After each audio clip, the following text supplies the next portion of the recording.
දේවස්ථාන පළාත්වාසීන් හැම දෙනාම එකතුව ස්වර්ග රාජ්‍යයේ කොටස්කරුවන් ලෙස එකතු වෙන තුන්වෙනි වතාව. ආමේන්. හalleluya. හalleluya. පුදුමෝහங்கள் කාලකද. අලුත් මුදල් අපිට දකින්නට ලැබෙනවා. first time වරකට කලියවන්න මේ සාධනාත්මක මෙහෙට ඉස්සරහම පළවෙනි අවස්ථාවට පැමිණි ආය අත උස්සලා බලනවා.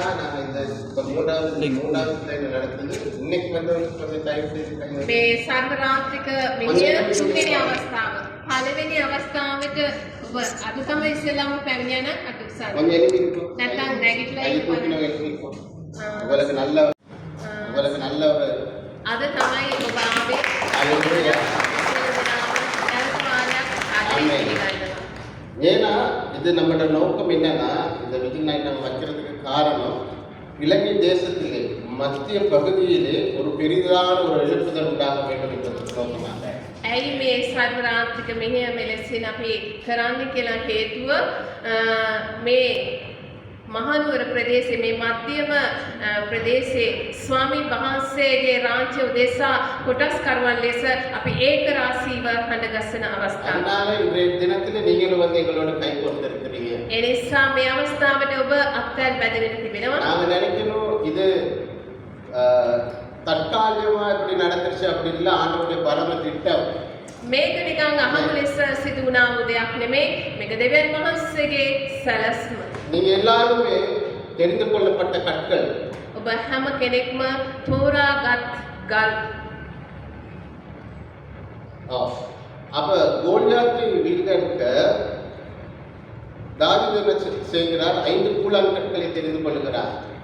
දාවිත් පහර එල්ල කරන පිණිස මේ ගොලියාත් පහර එල්ල කරන පිණිස දාවිත් ගල් කැට කිහිපයක් අහුලා ගන්නවා. இந்த கன்னி பிரதேசத்தை எழுப்புதல் உண்டாக தக்கதாக கர்த்தர் உங்களை தெரிந்து கொண்டிருக்கிறார். ස්වාමීන් වහන්සේ මේ මහනුවර ප්‍රවරේ විවිධීමකට ඔබ ගල් කැට වගේ ඔබ තෝරාගෙන තිබෙනවා. හalleluya. கர்த்தருடைய திட்டம் அது உங்கள் மூலமாய் நிறைவேறும். ස්වාමීන් වහන්සේගේ සැලැස්ම ඔබ කන්න කොටගෙන ඉෂ්ට இந்த වෙනවා. கண்டி கிறிஸ்துநாத ஆலயம் கிட்டத்தட்ட 154 வருஷம் பழமையான ஒரு சபை. මේ මහනුවර ක්‍රිස්තු දේවස්ථානය වසර 154ක අතීතයක් இதில் ගෙනියන. எத்தனையோ ஊழியர்கள் வெளியிருக்கிறார்கள். මේ දේවස්ථානය තුළ බොහෝ දේව සේවක පිරිසක් සේවය කරමින් இலங்கை தேசம் மாத்திரமல்ல பிற தேசங்களிலும் ஊழியம் செய்கிறார்கள். ඒ වගේම මේ ශ්‍රී ලංකා දේශය තුළ පමණක් නොව තවත් විදේශ රටවල් වල දේව සේවය அதே குறிக்கோள் கொண்டு தேவன் இந்த ஸ்தலத்தில் எத்தனையோ ஜெபங்களை கேட்டிருக்கிறார். எத்தனையோ அற்புதங்கள் செய்திருக்கிறார். ස්වාමීන් වහන්සේ බොහෝ යාඥාවන්ට පිළිතුරු දෙමින් සිටිනවා. அதனால இந்த கண்டி பிரதேசத்துல மத்திய பகுதியில் இருக்கிற இந்த கிறிஸ்துநாத ஆலயம் மூலமாக நாங்கள் ஒன்று சேர்ந்து ஜெபிக்கும் பொழுது பெரிதான ஒரு எழுப்புதல் உண்டு பண்ண கர்த்தர் இன்னும் வல்லமை உள்ளவராக இருக்கிறார். ඒ නිසා මේ මහනුවර ක්‍රිස්තු දේවස්ථානයේ අපි ඒක රාශි වෙලා යාඥා කරනකොට උන්වහන්සේ බලගත් විසඳුම් දෙන්නට යනවා. அதனால நீங்க எல்லாம் விசேஷித்தவர்கள். ඒ නිසා ඔබ හැම කෙනෙක්ම විශේෂිතයි. நாங்க இந்த காரியத்தை நாங்கள் மிக நாளாக நாங்கள் ஜெபித்து நாங்கள் முடிவெடுத்த காரியம் நாங்கள் ஜெபிக்கும் பொழுது ஆண்டவர் காட்டின இடம் தான் இந்த கிறிஸ்துநாத ஆலயம். අපි යාඥාවෙන් ගත්තා වූ තීරණයක් තමයි මේක. අපි යාඥා කරනකොට දෙවියන් වහන්සේ එළිදරව් කරපු ස්ථානය තමයි මහනුවර ක්‍රිස්තු දේවස්ථානය. அதனால நாங்கள் இங்கே வந்திருக்கிறோம் தேசத்தின் எழுப்புதலுக்காக தேசத்தின் ரட்சிப்புக்காக பெரிய காரியங்களை தேவன் செய்ய வேண்டும் என்பதற்காக ஜெபிப்பதற்கின்ற ඒ නිසා අපි දේශයේ පිබිදීම උදෙසා ආත්ම දිනා ගන්නා පිණිස මේ රාත්‍රියේ අවදිව සිට යාඥා කරන්නට ඇවිසින්. வார்த்தைக்கு வார்த்தை பாருங்க மத்திய 28:19-20 என்ன சொல்லப்பட்டிருக்கிறது.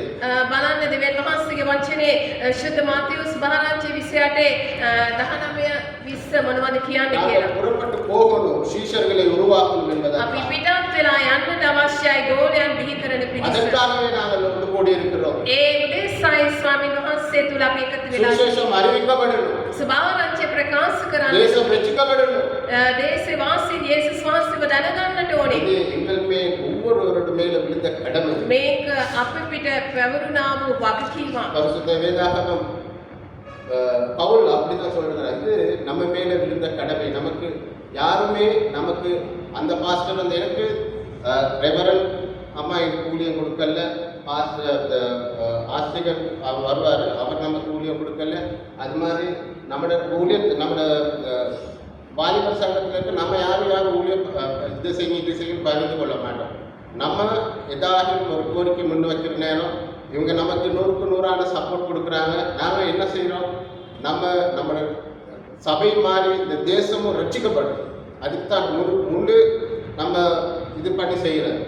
මේක අපි හැම කෙනෙකුට පැවරිච්ච වගකීමක්. මේක රදගුරුතුමාටවත් ඒ වගේම අනුනායකතුමාටවත් වාදයටවත් සිස්ටමටවත් කාටවත් තනිව පැවරිච්ච දෙයක් නෙවෙයි. අපි හැමෝම ඒක රාශී වෙන්න. இது பரத்திலிருந்து கர்த்தர் நமக்கு கொடுத்திருக்கிற ஊழியம்.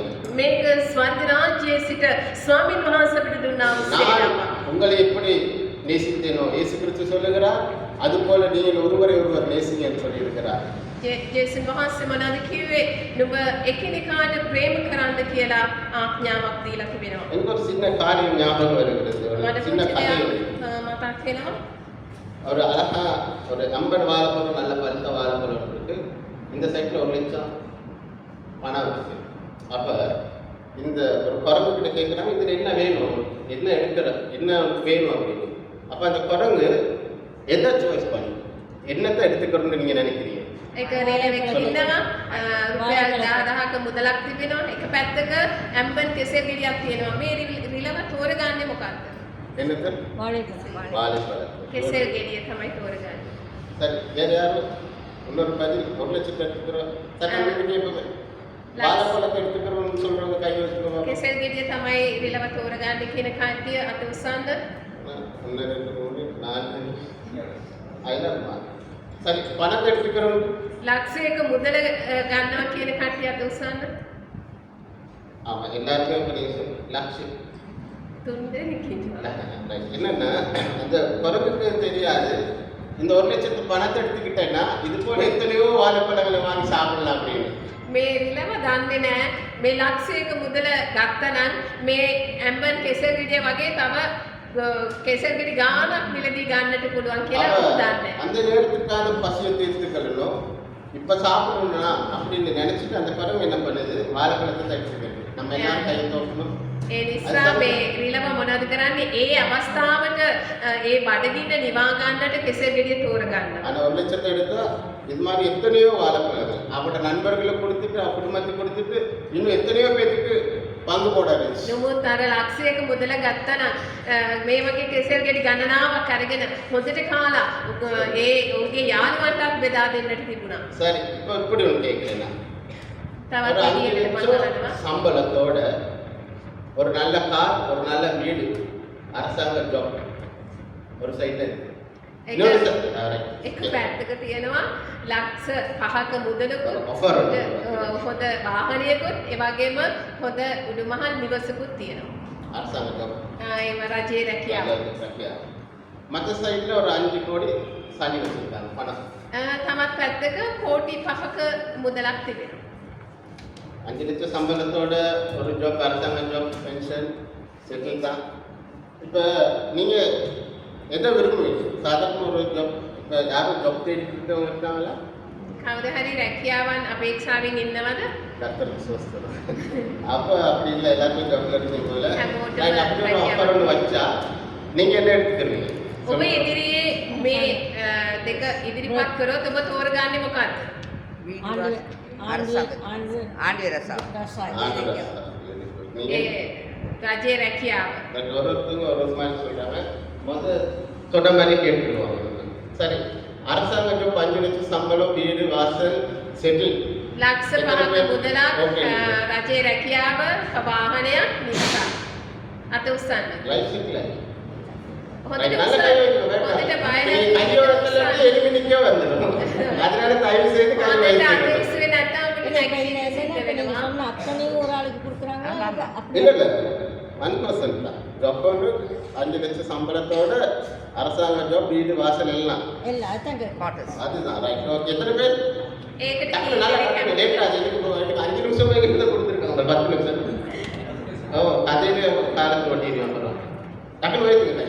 Right, very good. அப்போ 5 கோடி කෝටි 5ක මුදල 5 கோடி அட இங்கே 2 பேர் அங்கே எத்தனை 20-25 பேர் போல இருக்கீங்களே. ඇවරයි கை வச்சுங்க ரைட். சரி 5 கோடி 5 லட்சம் சம்பளத்தோட நல்ல ஒரு வீடு வாசல் லைஃப் செட்டில் உலகத்தில் மட்டுமே அப்படிதான் எல்லாரும் எதிர்பார்க்குறது.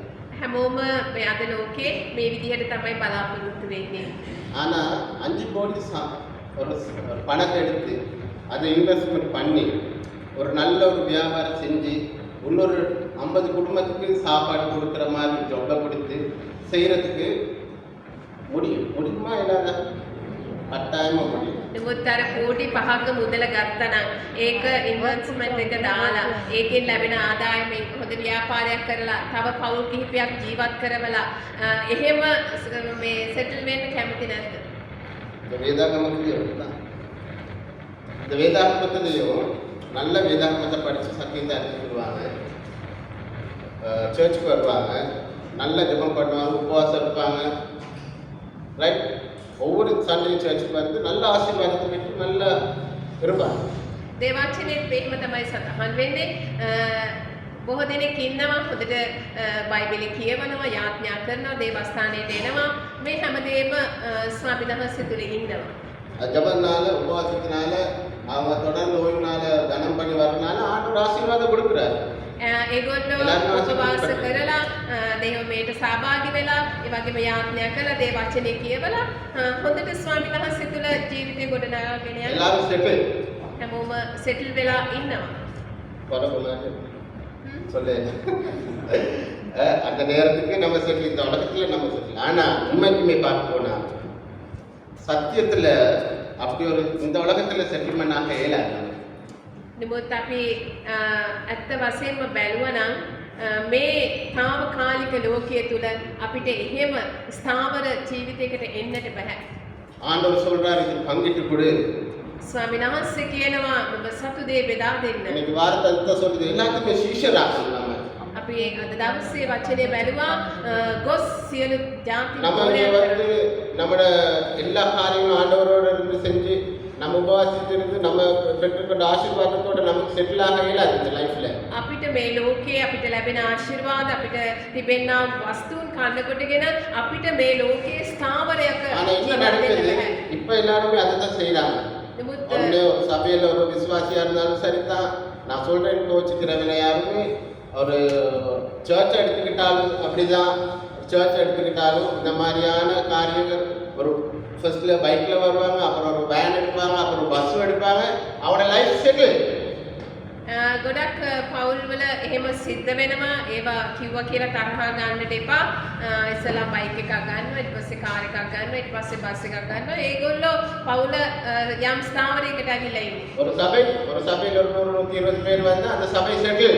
දැන් සභාවක් බිහි කරලා 120ක් 100ක් එකතු වෙනවහම ඕකේ ඒක හරි කියලා සෙටල් වෙන්නේ. சுவிசேஷத்தை மறந்துடுவாங்க. සුභාරංචි අමතක කරනවා. தேசத்துக்காக மற்ற ஜனங்களுக்காக சுவிசேஷம் சொல்லணும் ஜெபிக்கணும்ன்றதை மறந்துடுவாங்க.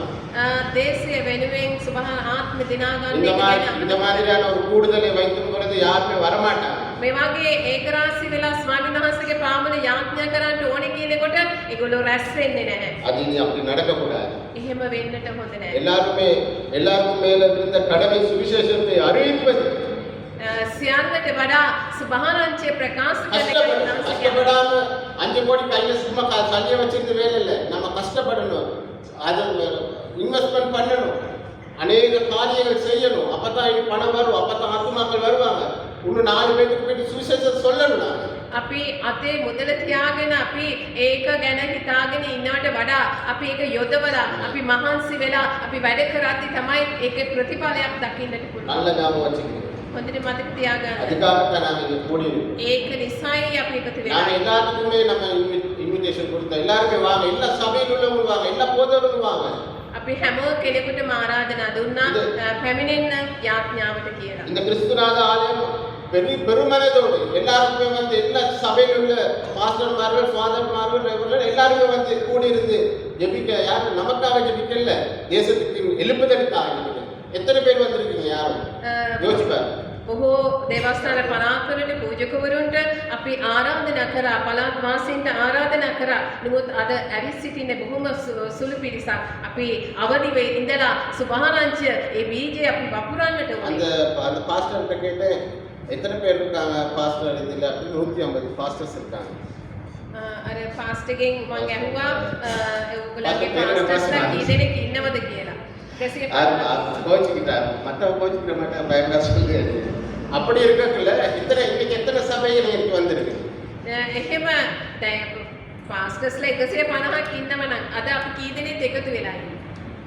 அதுதான் நான் ஃபர்ஸ்ட் அவங்க சொன்னேன் நீங்க ஆண்டவரோட கையில தெரிந்து கொள்ளப்பட்ட கற்கள். ඒ නිසා මම ඔබට Hallelujah. කියන්නේ ඔබ හැම කෙනෙක්ම හොරාගත්තා ජීවමාන කාලේ. Hallelujah. Hallelujah. அதுபோலதான் இன்னொரு சின்ன டைம் எடுத்துக்கிறேன். என்னன்னா இன்னைக்கு நான் காலையில எனக்கு சர்ச்சில் இருந்து வீட்டுக்கு போகிற நேரம் டிஷார்ட்டை காரில் போகிற நேரம் அவர் சின்ன கதை சொன்னேன். මං අද දේව මෙහෙන් පසුව මං ගෙදරට යනකොට වාහනේ යද්දී දිශාන් සහෝදරයා මෙහෙම කිව්වා. சிம்பால்ஸ் சர்ச்சுக்கு முன்னுக்கு ஒருத்தர் கேண்டில் ஸ்ட்ரீட்டுக்கு உட்காந்துருக்கிறார். සාන්ත පවුල් දේවස්ථානයේ ඉදිරිපිට මේ ඉටිපන්දන් විකුණන පුද්ගලෙක් அங்கால இருந்து கவலைப்பட்டு கஷ்டத்தோட வந்து அவனை போறவங்கிட்ட ஒரு மெழுகு திரியை கொடுத்து சொல்லாமல் நீங்க இந்த சர்ச்சில் போயிட்டு இந்த மெழுகு திரியை பற்ற வைங்க, மனசில் உள்ளது சொல்லுங்க. ඔහු කියනවා බොහොම අමාරුවෙන් එයා ඉඳගෙන ඇවිල්ලා එයා හමු වෙන පුද්ගලයන්ට කියනවා මෙතනින් ඉටිපන්දමක් ගන්න ගිහිල්ලා ඒ දේවස්ථානයේ ගිහිල්ලා දල්වන්න ඔබේ ජීවිතේ ඔබ හිතාගෙන ඉන්න දේවල් ඉෂ්ට වෙන්නට යනවා කියලා. அது மாதிரியான நிறைய குடும்பங்கள் போயிட்டு ஒரு மெழுகு திரியை ஆண்டவருக்கு முன்பதாக ஏற்றி உங்களோட உள்ளத்தில் உள்ள காரியங்கள் அந்த மெழுகு திரி எப்படி உருகி கொட்டுதோ அதை பார்த்து உங்களோட உள்ளத்தில் உள்ளதை சொல்ல துவங்கி ஜெபிச்சாங்க. ඒ වගේම ඒ පුද්ගලයාගෙන් ඒ ඉටිපන්දන් අරගෙන ගිහිල්ලා ඒ සාන්ත පවුල් දේවස්ථානයේ දල්වලා ඒක දිහා බලාගෙන ඒ කැන්ඩල් එක කොහොමද දිය වෙලා යන්නේ ඒ වගේ ඔහුගේ ජීවිතවල තියෙන ප්‍රශ්න දිය වෙලා යන බව ඔහුට හැඟුණා. அவங்க ஜெபிக்கவும் தெரியாது. එයාට යාඥා කරන්න දන්නේ නැහැ. எப்படி ஆண்டவரோட நான் பாவ மன்னிப்பு கேட்கறது தெரியாது. කොහොමද පව් කමාව ජේසුගෙන් ඉල්ලන්නේ කියලා දන්නේ නැහැ. அவனோட கண்ணுக்கு முன்னதா இருந்தது அவனோட பிரச்சனை தான். නමුත් එයාගේ ඉදිරියේ තිබුණේ ඒ ඔහුගේ ජීවිතේ තිබෙන ප්‍රශ්න. மாளிகாவுக்கு வந்துட்டு அப்படி போறவங்க தான். ඒ කවුද කියලා කිව්වොත් ඒ දලදා මාලිගාව වැදුම් පිටුම් කරලා එතනින් පිට වෙන මිනිස්සුන්ට තමයි මේක. இன்னைக்கு 3 குடும்பங்கள் ரட்சிக்கப்பட்ட அந்த சபையில நிற்கிறாங்க. අද පවුල් 3ක් ගැලවීම ලැබලා සාන්ත පවුල් இந்த දේවස්ථානයේ கண்ணில் கொடுக்கிறவர் ரட்சிக்கப்பட்டிருக்கிறார். මේ ඉටිපන්දා විකුණන පුද්ගලයා ජේසු ගැන දැනගෙන තිබෙනවා. இன்னைக்கு நீங்க சுவிசேஷத்தை அறிவிக்கிறதா ரோட்ல இருக்கிறவர் சுவிசேஷத்தை அறிவிப்பார் கண்ணில். ඔබ ස්වාමීන් වහන්සේ ඔබට දුන්න වගකීම ඔබ කරේ නැත්නම් ඒ සුභාරංචි ප්‍රකාශ කරේ නැත්නම් ස්වාමීන් වහන්සේ පාවිච්චි කරන් යනවා වීදිවල ඉන්න මිනිස්සු. ஹalleluya. හලෙලූයා. ஆவி இல்லாத சரீரம் அது செத்தது. ඒ ස්වාමීන් වහන්සේගේ වචනය අනුව ආත්මයක් නැත්නම් ඒ කියන්නේ ඒ අවදිව ඉන්නේ නැත්නම් ඒ ආත්මයේ ජීවිතේ මැරිලා. கிரியை இல்லாத விசுவாசம் அது செத்ததா ඒ இருக்கிறது. වගේම ක්‍රියාව නැති ඇදහිල්ල මැරිච්ච ඇදහිල්ල. நான் ஏன் இப்படி சுவிசேஷத்தை பற்றி சொல்றேன்னா இன்னைக்கு 1000 ட்ராக்ஸ் நான் கொடுத்துட்டு தான் வந்தேன். ඇයි මම මේක කියන්න කියලා කිව්වොත් අපි කණ්ඩායමක් එකතු වෙලා හගයි කියන ඒ පත්‍රිකාව අපි බෙදුවා. விரல் விட்டு என்ன கூடிய 2 6 7 8 பேர் சரி பாஸ்டர் அந்த அளவுக்கு நம்ம போயிட்டு இதை கொடுத்தோம் 1000 ட்ராக்ஸ்.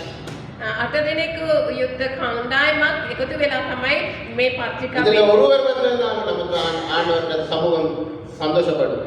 මේ ඒ බෙදුවා වූ පත්‍රිකාවලින් එක ආත්මයක් ස්වාමීන් වහන්සේ තුල නැගිට්ටා නම් ඒක ගැන ඒ ආත්මය ගැන ස්වාමීන් වහන්සේ ස්වර්ගයේ සතුටු වෙන්නට යනවා. இதுதான் ஆண்டவருடைய விருப்பம். මේක තමයි දේව කැමැත්ත. அதனால தான் இந்த சபையில நாங்க ஒன்று கூடி இருக்கிறோம். ඒ නිසායි අපි සභාවක් හැටියට එකතු වෙලා ඉන්නේ. ஆண்டவர் பெரிதான ஒரு எழுப்புதலை ஆண்டவர் ස්වාමීන් கட்டளையிட்டார். වහන්සේ මහා වූ පිබිදීමක් දෙන්නට යනවා. ஆண்டவருடைய திட்டம் செயல்பட்டு கொண்டே தான் இருக்கிறது. ස්වාමීන් වහන්සේගේ සැලැස්ම මේ පොළවේ ඉෂ්ට වෙමින් இன்னைக்கு පවතිනවා. புதிதா ஒரு 4-5 பேர் வந்திருக்கிறீங்க. අද අලුතෙන් ඔබ 4-5 දෙනෙක් එකතු වෙලා ඉන්නවා. ஆண்டவருக்கு ஸ்தோத்திரம். ස්වාමීන් වහන්සේට இது ප්‍රශංසා போல වේවා. பெரியான திரளான ஜனங்கள் ஆண்டவர் சமூகத்துக்கு வரக்கு உங்களை தான் தெரிந்து கொண்டு இருக்கிறார். ස්වාමීන් වහන්සේගේ පාමුල මේ මහා ජාතියක් ජනතාවක් ඒකරාශී நாம වෙන්න ඉන්නේ ඔබයි ජීවිතේ ස්වාමීන් වහන්සේ කැඳවලා நாம තියෙනවා. எதுவுமே ஜெபிக்க අපි போகிறோம். සියලු දෙනා නැගිට යාඥා நான் කරන්න. ஜெபிச்ச பிறகு ஒருத்தர் கொண்டு வந்து அதுக்கு ஒப்பு கொடுத்து ஒருத்தர் ஜெபிக்கலாம். අපි යාඥා කරලා ඉවර වුණාම ඔබෙන් කෙනෙක් ඉදිරියට ඇවිල්ලා යාඥා කරන්නට පුළුවන්. ரெவரண்ட் சிஸ்டர் நீங்க ஜெபிங்க. අපි යාඥා කරමු. අපිට බොහෝසෙන් ප්‍රේම කරන දයා කරන දෙවි පියාණනි වහන්සේ අපිට යම් වගකීමක් දීලා තිබෙනවා. අපි ඒ තෝරාගෙන විශේෂ කොට ස්වාමිනී නුඹලා ගොස් ස්වාරංච ප්‍රකාශ කරන්නට කියලා වාසය ආඥා කරලා තිබෙනවා. දෙවි පියාණනි වහන්සේ අවසාන වරට අපිට දුන්නා වූ ඒ ආඥාව බලවත් ආලේපෙන් යුක්තව ස්වාමිනී මේ ස්ථානයේ මෙහෙවන්නා වූ හැම කෙනෙක්ම වහන්සේ බලවත් කළ මැනව වහන්සේගේ වචනයෙන් අපිට කතා කළ මැනව ආරම්භයේ පටන් අවසානයේ සුද්ධාත්ම වහන්සේ අපි වහන්සේ වදකින්ුනේ හැම කෙනෙක්ම ස්වාමිනී මැලි නොවි අවදික සිට වහන්සේට පාමුල රැඳෙන්නට අපි වහන්සේ පාවිච්චි කරන්න මේ සෑම දෙයක්ම වහන්සේගේ දිව්‍ය ආශිර්වාද කැප කරන්නේ ජීවමාන ජේසුස් වහන්සේගේ බලවන්ත නාමයේ වටිනාකම නිසාය. ஆமென். தமிழிலே உள்ளது.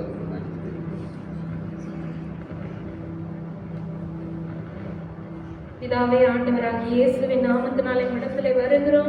ஆண்டவரே, இன்றைக்கு உம்முடைய வார்த்தையின்படி ஆண்டவரே உலகம் எங்கிலும் போய் பிதா குமாரன் இயேசுவின் நாமத்தினாலே ஞானஸ்நானம் கொடுத்து ஒவ்வொருவரையும் சீஷராகுங்கள் என்று உடைய வார்த்தையிலே சொன்ன பிரகாரமாய் ஆண்டவரே இன்றைக்கு இந்த இடத்திலே ஒன்று கூட்டியிருக்கிற ஒவ்வொருவருக்காக உமக்கு நன்றி செலுத்துகிறோம்.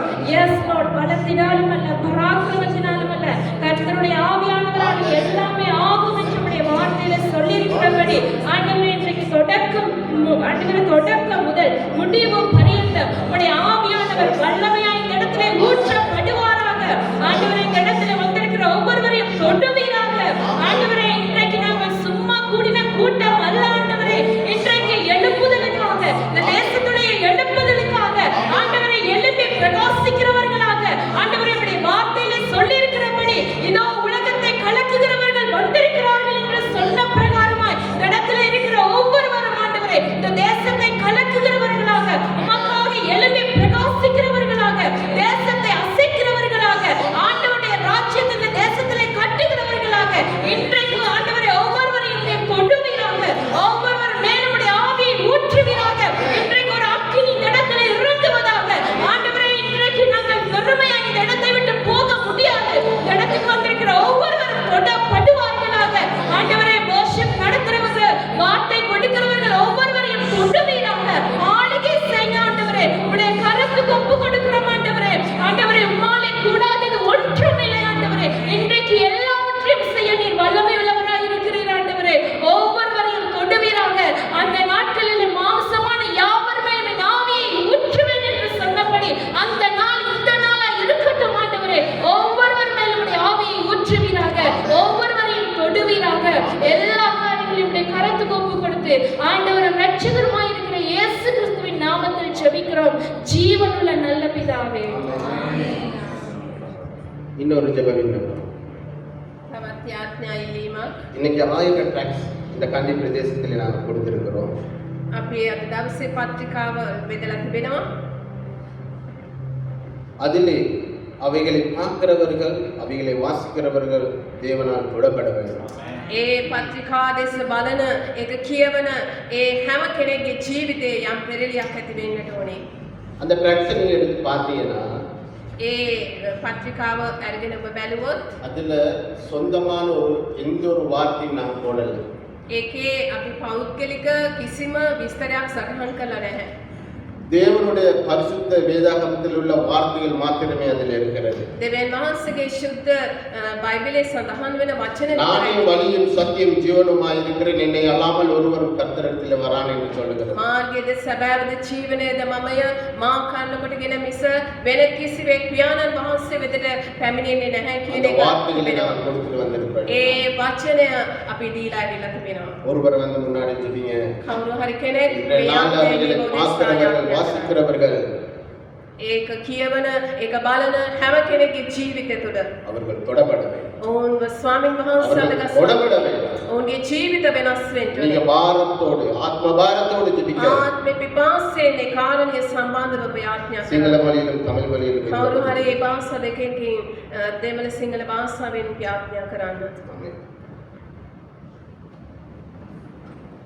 முன்னாடி சொல்லு. பிதாவே, ஆண்டவராகிய இயேசு கிறிஸ்துவின் நாமத்தினாலே இடத்திலே நாங்கள் வருகிறோம். இந்த நாளிலே ஆண்டவரே 1000 துண்டு பிரதிகளை ஆண்டவரே இந்த கண்டி முழுவதுக்குமாய் நாங்கள் கொடுக்கத்தக்கதாக நீர் பாராட்டினது கிருபைக்காக நன்றி செலுத்துகிறோம். ஆண்டவரே, எந்தெந்த இடங்களில் யார் யார் கையிலே அந்த துண்டு பிரதிகள் போய் கிடைத்ததோ ஆண்டவரே, உம்முடைய கரம் அந்த இடங்களிலே இறங்குவதாக, ஒவ்வொருவரையும் தொடுவீராக, ஒவ்வொருடைய இருதயங்களும் திறக்கப்படுவதாக. வார்த்தைகளை வாசிக்கிற நேரத்திலே ஆண்டவரே, நீரே இரட்சகர் என்பதை ஆண்டவரே உணர்த்துவீராக. மனம் திரும்பும்படிக்கு செய்வீராக. பாவங்களை விட்டு கர்த்தரிடத்திலே திரும்பும்படிக்கு செய்வீராக. ஆண்டவரே, உம்முடைய வசனம் இருபுறம் கருங்குல பட்டயமாய் இருக்கிறது. ஆண்டவரே, அது இருதயங்களை ஊடுருவக்கூடியதாக இருக்கிறது. இன்றைக்கும் ஆண்டவரே, உம்முடைய வசனம் உம்முடைய இருதயங்களிலே விழுந்து ஆண்டவரே அவர்களுக்காக ஒரு மாற்றத்தை ஏற்படுத்துவதாக. இருக்கிற எல்லா தடைகளையும் உடைகிறோம். அது சீக்கிரத்திலே ஆண்டவரே விதைத்த ஆண்டவரே அந்த கொடுக்கப்பட்ட எல்லா துண்டு பிரதிகள் விதைகளாய் மாறட்டும் ஆண்டவரே. அதற்குரிய பலனை அதி சீக்கிரத்திலே நாங்கள் அறுவடை செய்வோம் ஆண்டவரே. அதை செய்ய போகிறதற்காக நன்றி செலுத்துகிறோம் ஆண்டவரே. ஒவ்வொருவரையும் நாங்கள் ஆதாயப்படுத்திக் கொள்ள நீர் உதவி செய்கிறார். உடைய கரங்களுக்கு ஒப்புக் கொடுக்கிறோம். ஆண்டவரும் இரட்சகருமாய் இருக்கிற இயேசு கிறிஸ்துவின் நாமத்தில் ஜெபிக்கிறோம் பிதாவே. ஆமென். சிங்கள மொழியில முன்னாடி வந்து ஜெபிக்கலாம். සිංහල භාෂාවෙන් කෙනෙක් යාඥා කරන්න. வாங்க சீக்கிரம் ஸ்டார்ட் பண்ணுங்க. ரைட்.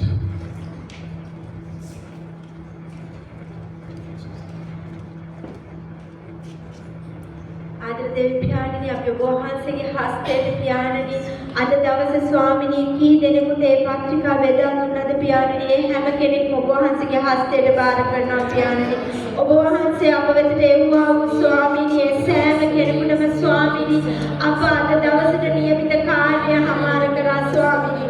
පියාණනි, ඔබ වහන්සේ යම් පමණ දෙනෙක් පියාණනි ඔබ වහන්සේගේ පුත්‍රයාණන් වෙතට ඇදගත්තද ස්වාමිනී, ඒ සෑම කෙනෙකුටම ස්වාමිනී කිසිම බාධාවකින් තොරව ස්වාමිනී ඔබ වහන්සේගේ සුභාරංචිය යන පිණිස පියාණනි ඒ වචනය ඔවුන්ගේ හදවත පතුලට කිඳා බසිමින් ස්වාමිනී ඔවුන්ගේ හදවත ස්වාමිනී ඔබ වහන්සේකට බාර කරන පිණිස පියාණනි ඒ ගැලවීමේ ප්‍රීතිය තුරට ස්වාමිනී ඒ සෑම ජීවිතයක් එන පිණිස ස්වාමිනී අද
දෙවියන්නි මේ සෑම ජීවිතයක්ම ඔබ වහන්සේගේ හස්තයට නැවතත් අපි බාර කරනවා. යේසුස් වහන්සේගේ අනර්ගම නාමයෙන්. ஆமென். Thank you. Thank you. Right, எல்லாரும் வசதியான இடங்களில் அமர்ந்து கொள்ளவும். Father, ஆசிரியர் வந்திருக்கிறார். Thanks. වන්දනීය අනුනායකතුමාණන් අපේ මාධ්‍යට පැමිණ සිටිනවා. Pastors මාරු වந்திருக்கீங்க. Thanks. සියලුම පාස්ටර්ස්ලාට ඔබ ඇවිත් සිටිනවා. ඔබ සියලු දෙනාමත් ආදරෙන් පිළිගන්නවා. வந்திருக்கீங்க. ரொம்ப thanks. நாம இப்ப நமஸ்காரத்துக்குள்ள செல்லுவோம். අපි නමස්කාර කාලයට අපි වෙන්නේ. நம்முடைய வாலிபர்கள் ஆடலில் ஆடி கர்த்தருடைய நாமத்தை உயர்த்த போகிறார்கள். எல்லாரும் சேர்ந்து තරුණ පිරිස එකතු වෙලා නමස්කාරයෙන් ஹalleluya. எத்தனை பேர் சந்தோஷமா இருக்கீங்க? කී දෙනෙක් සතුටින් ඉන්නවද? எத்தனை பேர் சுவிசேஷம் சொல்ல போறோம்னு சொல்றீங்க பாப்போம். කී දෙනෙක් සුභාරංචි ප්‍රකාශ කරන්න ලෑස්තිද? சந்தோஷமா இருக்கிற சமயம் கை வைக்கிறீங்க. සතුටින් ඉන්නවා කියනකොට අත උස්සනවා. ரைட். சீக்கிரம் கம்மாய் வராம. ස්වාමීන් වහන්සේ ඔබ පාවිච්චි කරසේ.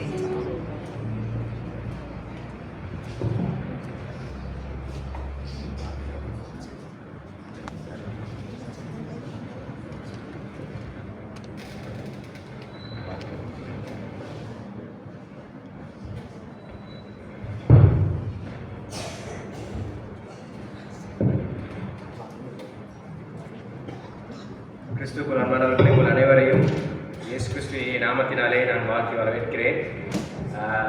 පාස්ටර් චමින්දට මතකද දන්නේ අපි දිත්වා ඉවර වෙලා අපි තිබ්බ මේ විජිල් නයිට් එකේ පාස්ටර්ගේ සර්මන් එකේ අපි ප්‍රශ්නයක් ඇහුවා. නැත්නම් අපිට ප්‍රශ්නයක් තිබ්බා මේ දිත්වා ඇයි ආවේ කියලා.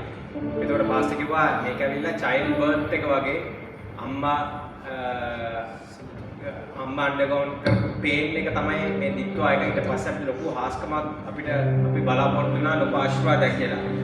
අපි ஹெவன்லி அம்பாசடர்ஸோட சேர்ந்து கிரைஸ்ட் சர்ச் நாங்கள் எல்லாரும் சேர்ந்து இது 3வது விஜில் நைட்.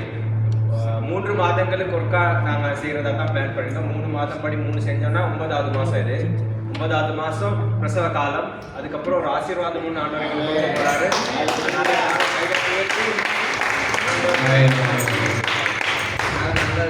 இப்போ ஒரு எல்லாருக்கும் தெரிஞ்ச ஒரு பாடல் தான். தெரிஞ்ச பாடலை பாடி நாங்கள் ஆண்டவரை ஆராதிப்போம். අපි ගොඩක් කට්ටිය දැන් අද දැන් මේ දැන් 9 වෙලා heavy hard week கஷ்டப்பட்டு டயர்ட் ஆகி மான்சியலா අපි දැන් ඇවිල්ලා ඉන්නේ. நாங்க வந்திருக்கோம் எங்களுடைய ஆண்டவருடைய இந்த பாதத்துக்கிட்ட.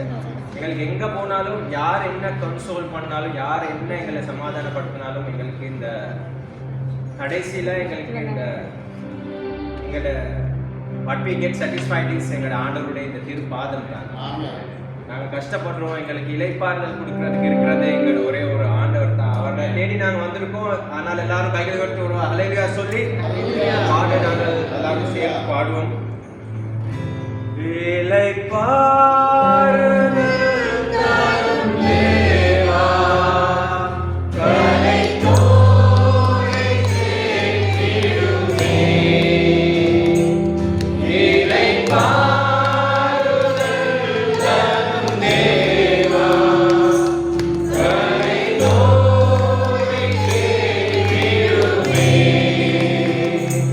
சிலுவை நிழல் எங்கள்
Maha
එක්ක ආශ්‍රය කරන්න නැති.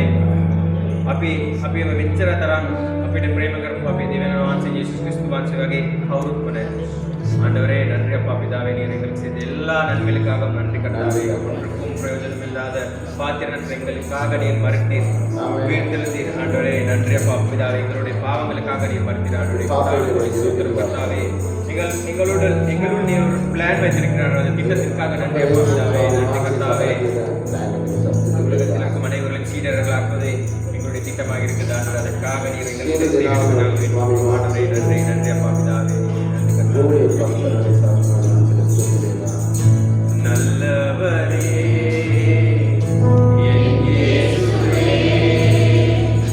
நான் பாடும் பாடலின் காரணமே நல்லவரே என் இயேசுவே நான் பாடும் பாடலின் காரணமே நன்மைகள் எதிர்பார்த்து உறவாடுவர் ஏழையாமின்மை என்றும் மறவாடுவர் நன்மைகள் எதிர்பார்த்து உறவாடுவர் ஏழையாமின்மை என்றும் மறவாடுவர் துயிலுமக்கே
Gloria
උන්වහන්සේගේ බලවත් ක්‍රියා අපි දැකලා තියෙනවා. ஆமென். கர்த்தருடைய காரியங்களை கண்டிருக்கிறோம். ஆண்டவருடைய அந்த பலத்த கிரியைகளை நாங்கள் அனுபவித்திருக்கிறோம், கண்டிருக்கிறோம். தேவனுடைய பலவத் கிரியாவை தப்பிவு. அதை இன்று சாட்சிகளாக நாங்கள் முன் வந்திருக்கிறோம். ඒ සාක්ෂි අධ්‍යයන අපි මේ ඉදිරියට ඇවිත් ඉහළ අහසේ පොළොවේ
நாமத்தை ஸ்துதி பெறலாம். ஹalleluya.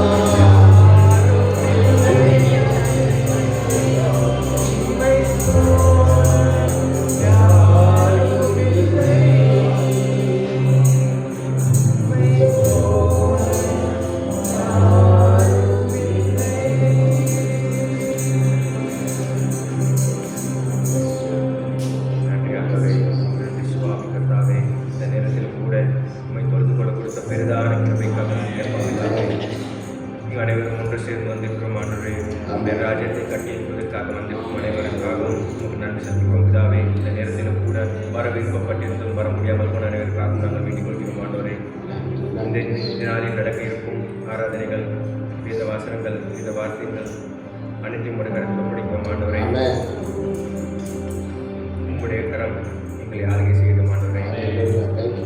கர்த்தாவே பிதாவே, இந்த நல்ல அன்பு சுவாமி ஆண்டவரே, எங்களுக்கு சகோதரர்களாக ஒன்று சேர கொடுத்த பெருதான சிலாக்கியத்துக்காக நன்றி அப்பா பிதாவே. நன்றி. நாங்கள் ஒன்று சேர்ந்து இந்த ராஜ்யத்தை கட்டியெழுப்பதற்கு எங்களுக்கு கிருபை தர வேண்டும். இவை அனைத்தையும் எங்களுக்காக மறித்து விட்டு அந்த இயேசு கிறிஸ்துவின் நாமத்தில் வேண்டிக் கொள்கிறோம் நல்ல பிதாவே. ஆமென். ஆமென். சபையார் அமர்ந்து கொள்ளுங்கள்.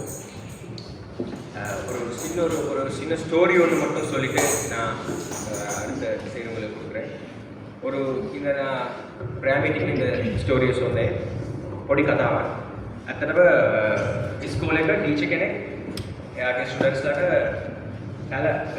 කලර් ටිකක් දුන්නලු ඊළඟ හිටවන්න කියලා එක තැන්වල. ඒතකොට ගොඩාක් ළමයි කරේ එයාලගේ ගෙවල් වල ගාඩන් එකේ එයාලගේ වතු පත්තේ ஜன்னல் ஹரி யாரோட பேனை தனக்கு ஹிட்டாகும்.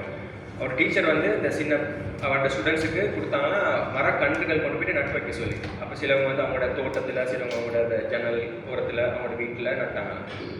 ஒருத்தர் மட்டும் அந்த கன்றுல இருந்து கிளைகளை உடைச்சி, அந்த பட் பண்ணுற மாதிரி கிளைகளை உடைச்சி ஒவ்வொரு இடங்களும் நட்டு வச்சாங்க. ஏகே இக்கலாமே கிட்டரா ஏகே அது கடலை අර පැලේම හිටව නැතු අටුතික කඩවල එක එක තැන්වල හිටවවලු. ඒ කියන්නේ යාගේ ඉස්කෝලේ එක තැනක, යා වැඩ කරන තැනක හරි පාරේ එක එක තැන්වල. අවුරුද්දකින් පස්සේ ටීචර් වල ஒரு வருஷத்துக்கு பிறகு அந்த டீச்சர் கேட்டாங்க, நான் உங்களுக்கு கொடுத்த மரத்தெல்லாம் என்ன செஞ்சீங்க அப்படின்னு. அப்போ எல்லாரும் சொன்னாங்க, நான் வீட்டில் நட்டு வச்சேன், கார்டனில் நட்டு வச்சேன் அப்படின்னு. කිව්වලු ළමයි කිව්වලු මම මගේ ගෙදර වත්තේ හිටවුවා, එක එක තැන්වල හිටවුවා කියලා. அந்த ஒரு ஸ்டூடெண்ட் மட்டும் சொன்னாராம், டீச்சர் நான் அதில் ஒவ்வொரு கிளைகளை உடைச்சி ஒவ்வொரு இடங்களை வச்சேன், அந்த ஒவ்வொரு இடத்துல வச்ச இடங்கள்ல அந்த கண்டு வந்து இப்போ மரமாக வளர்ந்துருக்கு அப்படின்னு. ஆனால் එකලාමයා කිව්වලු ටීචර් මම අතු කඩලා එක එක තැන්වල හිටවුවා, දැන් හිටවපු හැම තැනම ඒ පොඩි පැලේ දැන් ලොකු ගහක් වෙලා තියෙනවා කියලා. ஆண்டவர் அதை தான் எங்களிடம் எதிர்பார்க்கிறார். அந்த மரத்தை நாங்கள் ஒரு இடத்துல நட்டு வைக்காம எல்லா இடத்துலையும் நட்டு வைக்கணும், எல்லாரையும் ஞானஸ்தானம் கொடுத்து சீஷர்களாக்க வேண்டும் என்பது கட்டளை. அதுக்காக நாங்கள் எல்லாரும் இங்கே ஒன்று சேர்ந்திருக்கிறோம். அதற்காக நாங்கள் பாடுபடுவோம். ஆண்டவர் எங்களை ஆசீர்வதிப்பார். நன்றி. அடுத்து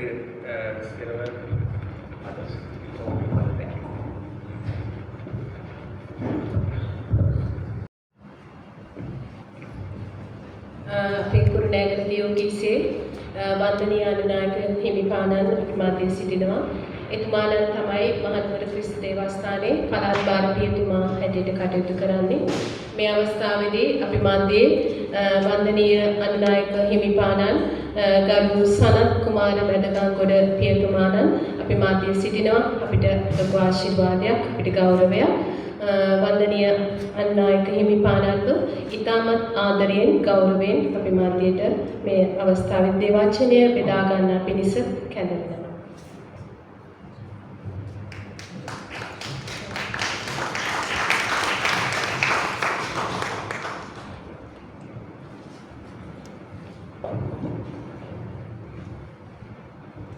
සිදුනාට සුබ සන්ධ්‍යාවක්. මම සතුටු වෙනවා අද දවසේ උපවන්දීට ලැබීම ගැන. அனைவருக்கும் இனிய மாலை வணக்கம். ஃபாதர் இந்த எங்கள் மத்தியில் இருப்பதை அவர் சந்தோஷப்படுகிறார். මා ඔබ අතර සිටීම ආශිර්වාදයක් වෙන්නේ නැහැ. ஃபாதர் எங்கள் மத்தியில் இருப்பது ஆசீர்வாதம் அல்ல என்று சொல்கிறார். අපි දේව වචනය අසමින් දෙවියන් වහන්සේට කීකව වෙනවා නම් ඒක තමයි ආශිර්වාදය. அவருடைய வார்த்தை கேட்டு அதற்கு கீழ்ப்படிவதே எங்களுடைய ஆசீர்வாதம் என்று ஃபாதர் சொல்கிறார். ඒ නිසා මමත් ඔබ වෙලිම තවත් 16ක් විතරයි අපි එක්ව දෙවියන් වහන්සේට ස්තුති කියමු. ஆகவே நாங்கள் அனைவரும் ஒன்று சேர்ந்து ஆண்டவருக்கு நன்றிகளை ஏறெடுப்போம்.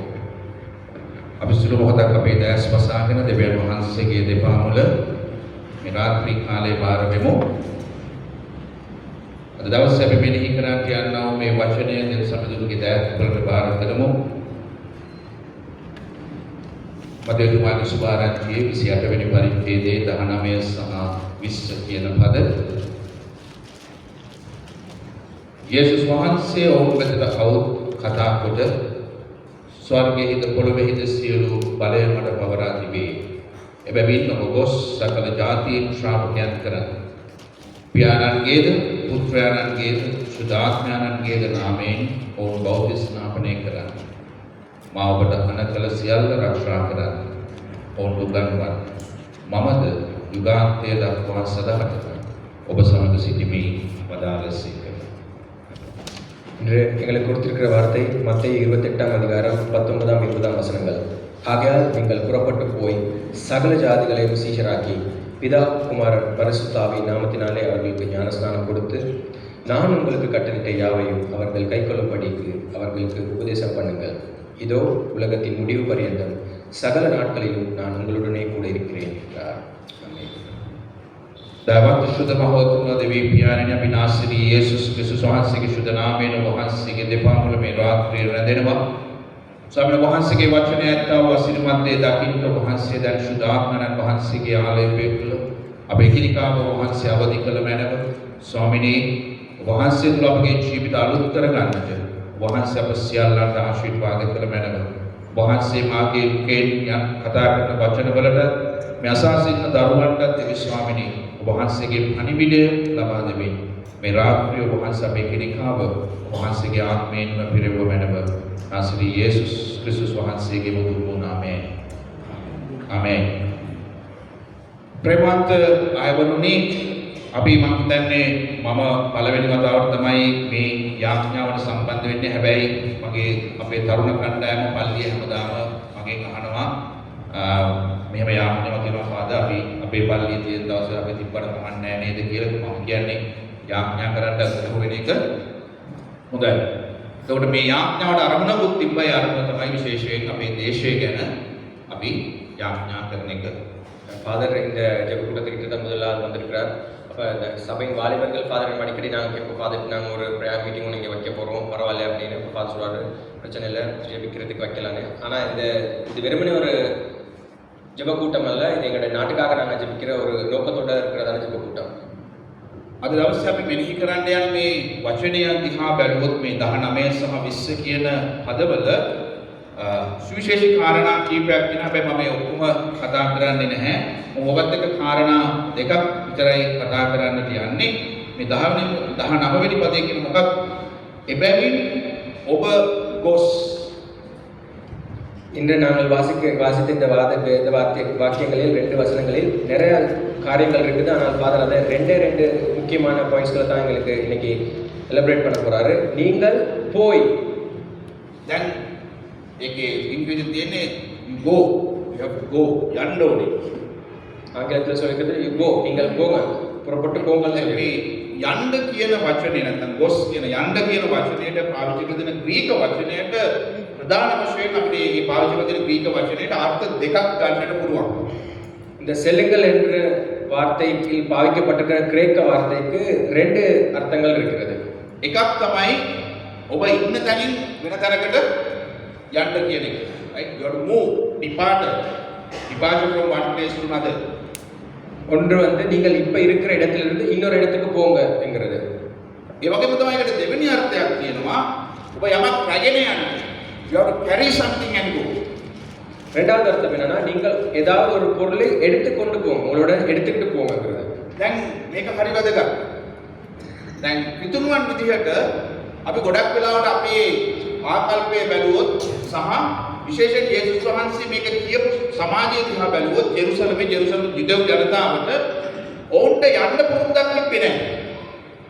එබ්‍රෝ ජනතාව හිතුවේ හැම වෙලේම මොකක්ද? යුදෙව් ජනතාව හැම වෙලේම හිතුවේ මොකක්ද? ඔක්කොමලා පහට දෙන්න ඕනේ. ජෙරුසලමට ඒගොල්ලෝ වෙතට එන්න ඕනේ කියන අදහසක් තමයි එක්වද ඒගොල්ලෝ ඔරියන්ට් මොකද්ද?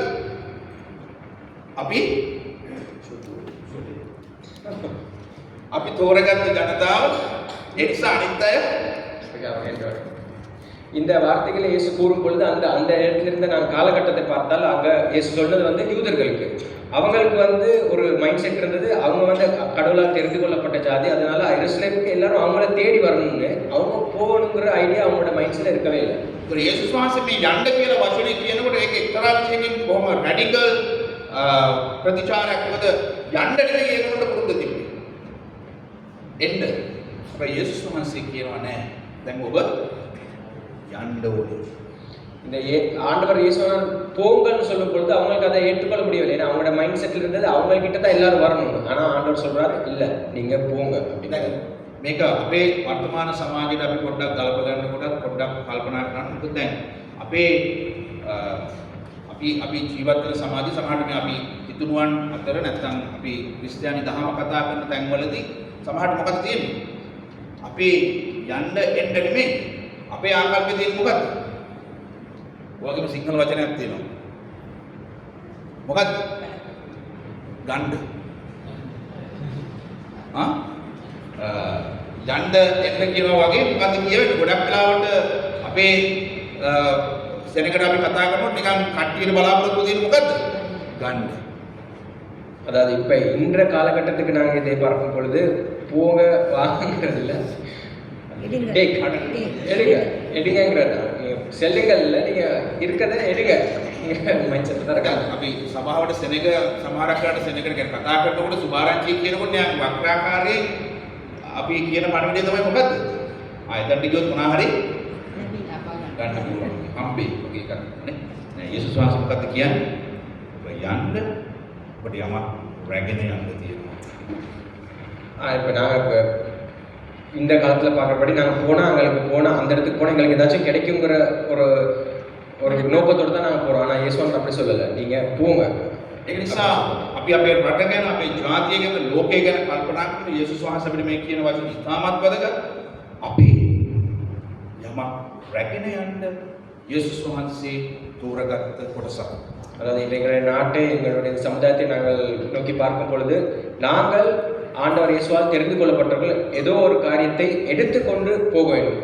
දැන් මම හිතනවා අද දවසේ මේ රෑ ඔබ මෙතන ඉන්නේ යේසුස් වහන්සේ ඔබව එහෙම තෝරගත්ත හින්දා. ආමේන්. இந்த இரவில் கூட நாங்கள் இங்கே இருப்பதற்கு காரணம் இயேசு கிறிஸ்துவானவர் எங்களை தெரிந்து கொண்டார் என்பதற்காக. ඒක නිසා දැන් අපි යන්න කොච්චරක් සූදානම්ද? අපේ ජීවිතේ අපි යනකොට අරගෙන යන්නේ මොකක්ද කියන එකත් හරියට තේරුම් ගන්නට ඕනේ. ஆகவே நாங்கள் போவதற்கு எவ்வளவு ஆயத்தமாக இருக்கிறோம் என்று நாங்கள் யோசித்து பார்க்க வேண்டும். நாங்கள் போகும் பொழுது என்னத்தை நாங்கள் எங்களுடன் எடுத்துக்கொண்டு போகிறோம் என்பதை குறித்து யோசிக்க வேண்டும். අපි මේකට පොඩ්ඩක් මේ දැන් අපි කියුවේ 19 වෙනි පදේ ඉඳන් 18 වෙනි පදේ පොඩ්ඩක් බලන්න ඕනේ. 18 වෙනි පදේ යේසුස් වහන්සේ මොකක්ද කියන්නේ? යේසුස් වහන්සේ ඔවුන් වෙතට කතා කොට ස්වර්ගයේද පොළොවේද සියලු බලය මට පවරා තිබේ. 18வது வசனத்தில் இயேசுவானவர் சொல்கிறார், அப்பொழுது இயேசு சமீபத்தில் வந்து அவர்களை நோக்கி, வானத்திலும் பூமியிலும் சகல அதிகாரமும் எனக்கு கொடுக்கப்பட்டிருக்கிறது. ඕකේ වෙනස තේරුම් ගන්න අපි පොඩ්ඩක් යමු මතේ තුමාගේ සුභාරංචියම 4 වෙනි පරිච්ඡේදය. இந்த வித்தியாசத்தை பார்ப்பதற்கு மத்தேயு சுவிசேஷத்தின் 4ஆம் அதிகாரத்துக்கு கொஞ்சம் நாங்கள் திருப்பி பார்ப்போம். මතේ 4:8 4ஆம் அதிகாரம் 8ஆம் வசனம். මොකක්ද කියන්නේ? 8 Matthew 4:8 மறுபடியும் பிசாசு அவரை மிகவும் உயர்ந்த மலையின் மேல் கொண்டு போய் உலகத்தின் சகல ராஜ்யங்களையும் அவைகளின் மகிமைகளையும் அவருக்கு காண்பித்து. මොකද කියන්නේ? යලිත් යක්ෂයා වහන්සේ ඊට උස්තනක කන්දකට පමුණුවා ලෝකයේ සියලු රට රාජ්‍යයන් සහ ඒ වාගේ යසස්ත්‍රිය උන්වහන්සේට පෙන්වා ඔබ දණින් වැටීමට නමස්කාර කරන්නේ නම් මේ සියල්ල ඔබට දෙමෙයි උන්වහන්සේට කීය. நீ சாஷ்டாங்கமாய் விழுந்து என்னை பணிந்து கொண்டால் இவைகள் எல்லாம் உனக்கு தருவேன் என்று சொன்னார். දැන් මේක හරි වැදගත් මේ දෙකේ වෙනස තේරුම් ගන්න. යේසුස් වහන්සේ සේවය ආරම්භ කරනකොට මොකද සිද්ධ වුනේ? இந்த ரெண்டு வித்தியாசத்தை நீங்கள் கொஞ்சம் பாருங்க. இயேசுவானவர் சேவை ஆரம்பிக்கும் பொழுது என்ன நடந்தது? ஆரம்பத்தில் පරීක්ෂාවේදී මොකද්ද යක්ෂයා කියන්නේ? මට නමස්කාර කරොත් මට වැන්දොත් පොඩි ඔෆර් එකක් කියනවා දෙන්න පුළුවන් කියලානේ. சோதனை நேரம் அவர் சொல்றாரு, சாத்தான் சொல்றான், என்னை வணங்கி கொண்டால் உங்களுக்கு இது தருவேன் அப்படின்னு அவருக்கு ஒரு சோதனை கொடுக்குறார். හැබැයි දැන් මේ උන්වහන්සේගේ සේවය අවසාන උත්තානේ මේ සියල්ල අවසානයේ මොකක්ද උන්වහන්සේ කියන්නේ? அந்த கடைசியில ஆண்டவர் என்ன சொல்றாரு? அவருடைய சேவை முடியும் போது கடைசியில මේ සියල්ලේ බලය මට පවරා තිබේ. சகலத்துக்கும் எனக்கு அதிகாரம் கொடுக்கப்பட்டிருக்கிறது என்று சொல்றார். අපි මෙන්න මේ වෙනස හරියට තේරුම් ගන්නට ඕනේ. අපි මේ යන ගමනේදී අපි ඔය පරීක්ෂාවට වැටෙන්න පුළුවන්. இந்த வித்தியாசத்தை நாங்கள் நல்லா தெரிஞ்சுக்கொள்ள வேண்டும். நாங்கள் போகிற இந்த வழியில கூட இந்த சோதனை எங்களுக்கும் நேரிடலாம். මේක ඉතාමත් වැදගත්. ඒ මොකද අපි යන්නේ ලෝකයක් අල්ලන්න නෙමෙයි. இது மிக முக்கியமான ஒன்று. நாங்கள் போவது உலகத்தாரை பற்றி கொள்வதற்கு அல்ல. අපි යන්නේ මොකේද? நாங்கள் இதற்காக போகிறோம். ලෝකෙට තමයි යේසුස් වහන්සේ යන්නේ කියන්නේ. ඒතර මම කියන ලෝකයේ අල්ලන්න නෙමෙයි කියලා. මම කියන්නේ உலகத்துக்கு தான் போக சொல்றாரு. ஆனால் பார்த்து சொல்றாரு, உலகத்தாரை பற்றி கொள்ள வேண்டாம் என்று. அப்ப என்ன அதுல சொல்றாங்க? යේසුස් වහන්සේ කියන්නේ ලෝකෙට යන්න කියලා. මොකද උන්වහන්සේ කියන්නේ? බලන්න බයිබල් මොකක්ද කියන්නේ කියලා. இயேசுவானவர் உலகத்தை பற்றி கொள்ள சொல்லவில்லை. என்ன சொல்றாரு?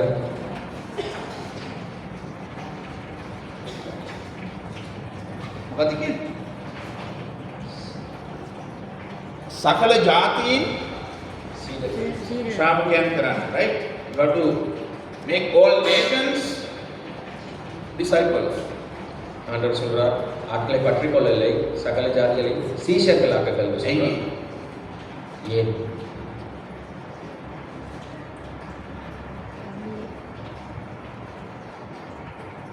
දැන් සමහරක් විට මම මේ කියන කතාව ඔබ හිතන සහ සමහර ඔබ බලන තියෙන දේවල් එක පොඩි ගැටීමක් කියනවා නම් අපි පස්සේ පොඩි වෙලාවක් දෙන්න ප්‍රශ්නයක් අහලා අපි විසඳගමු. හැබැයි මම මේ කියන්නේ මොකක්ද? යේසුස් වහන්සේ මොකක්ද අපිට කියන්නේ? ලෝකයේ අතරින් උන්වහන්සේගේ රාජ්‍ය අල්ලගන්න.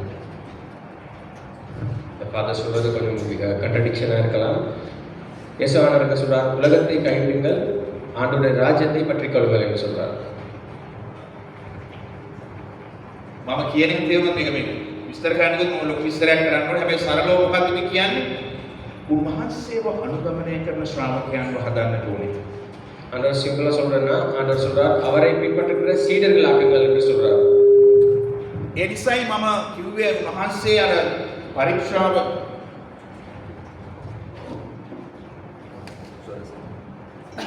උන්වහන්සේට බොහොම ලේසියෙන් තිබ්බ නේද? සාතන් අර යක්ෂයාවිලා පරීක්ෂා කරන වෙලාව උන්වහන්සේට බොහොම ලේසියෙන් තිබ්බයි වෙලාවට නමස්කාර කරා නම් සම්පූර්ණ ලෝකේ දෙන්නම් කියලා. හැබැයි උන්වහන්සේ පාර තෝරගත්තේ නැහැ. උන්වහන්සේ පාර තෝරගත්තේ නැහැ. වෙනුවට උන්වහන්සේට දෙවියන් වහන්සේ දුන්න මඟ ගමන් කරා. ஆண்டவருக்கு வேண்டுமென்றால் அந்த சாத்தான சோதனை நேரம் சாத்தான வணங்கி இருந்தால் இந்த உலகத்தை அவருக்கு கிடைச்சிக்கலாம். ஆனால் இயேசுவானவர் அப்படி செய்யவில்லை. උන්වහන්සේ කුරුසිය තමන්ගේ ජීවිතේ පූජා කරාට පස්සේ තමයි ඇවිල්ලා දැන් මේ උත්තානවල අපිට ඇවිල්ලා කියන්නේ මොකද්ද? ලෝකේ බලය මට පවරා තිබේ. ஆண்டவர் சிலுவையில் மரித்து உயிர்த்ததன் பிறகுதான் அவர் சொல்றார், இந்த உலகத்தில் சகல அதிகாரமும் எனக்கு கொடுக்கப்பட்டிருக்கிறது என்று. උන්වහන්සේ එතකොට ලෝකේ බලය ගත්තේ ලෝකේ ක්‍රමයට නෙමෙයි, දෙවියන් වහන්සේගේ ක්‍රමයට. ஆண்டவர் இந்த உலகத்திற்கு அதிகாரத்தை எடுத்துக்கொண்டது இந்த உலக பிரகாரமாக அல்ல, பிதாவினுடைய பிரகாரமாக. දැන් උන්වහන්සේගේ නාමයෙන් ලෝකයට යන අපි මේ කාරණාව හරියට තේරුම් ගන්නට ඕනේ. ஆண்டவருடைய நாமத்தினாலே இந்த உலகத்துக்கு போகிற நாங்கள் இதை நன்றாக தெரிந்து கொள்ள வேண்டும். මේකට හේතුව තමයි උන්වහන්සේගේ ශ්‍රාවකයන්. දැන් මේ ශ්‍රාවකයන් කියන වචනේ මම ඒක විස්තර කරන්න බෑ. උන්වහන්සේගේ ශ්‍රාවකයෙක් කරන්න කියන එක අපි මොකද්ද තේරුම් ගන්න. ஆண்டவருடைய சீடர்கள் ஆக்க வேண்டும் என்று சொல்லும்போது நாங்கள் அதில் என்னத்தை படித்துக் கொள்கிறோம்? මට කවුරුද කියන්නේ? அவரை பின்பற்றுகிறது.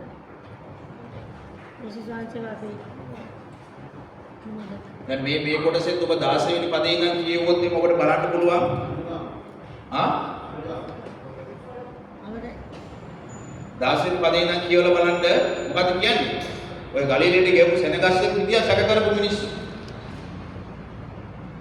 16ஆம் வசனத்தில் பார்க்கும் பொழுது அந்த கலிலேயாக்க போகும் பொழுதும் அவரை சந்தேகப்பட்டவர்கள் இருந்தார்கள்.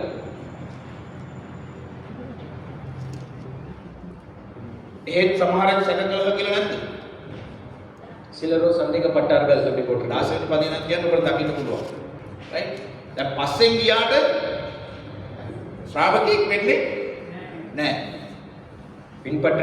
பின்பற்றினார் என்பதற்காக அவர் ஒரு சீடனாக முடியாது. උදාහරණයක් විදියට සමහරට අපි මෙතනදී මෙතනත් පුළුවන් සමහරක්. right? අපි ආඥාවට ආව පමණින් අපි මේ ඇවිල්ලා ඉන්නේ අපි කාරණේ අවබෝධ කරගෙන කියලා අපිට කියන්න පුළුවන්. සමහරට කවුරු හරි කියුවින්ද අද රාය ආඥාවට යන්න කියලා ඉන්නේ. இங்கே வந்திருந்தாலும் நாங்கள் என்னதுக்காக வந்திருக்கோம்ங்கிறது தெரியாமல் சிலர் இன்னொருத்தர் கூப்பிட்டதுக்காக வந்திருக்கலாம். அந்த சரியான காரணம் தெரியாம கூட இங்கே வந்திருக்கலாம். ශ්‍රාවකයෙක් කියන්නේ කවුද? சீடன் என்பவர் யார்?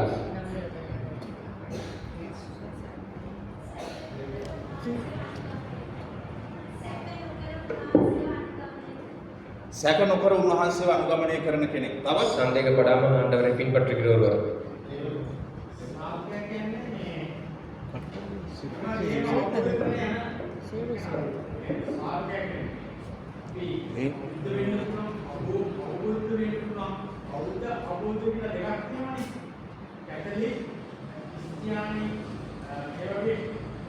ඒ කියන්නේ සියල්ල අවබෝධ කරගෙන යන කෙනෙක්. எல்லாவற்றையும் ஆராய்ந்து செல்லும் ஒருவராக. තවත් ரிஃப்ளெக்ட் ஜீசஸ். ஆண்டவரை பிரதிபலிக்கும் ஒருவர். යේසුස් වහන්සේ මගේ ජීවිතයෙන් ප්‍රකාශ කරන කෙනෙක්. හරිනේ? තවත්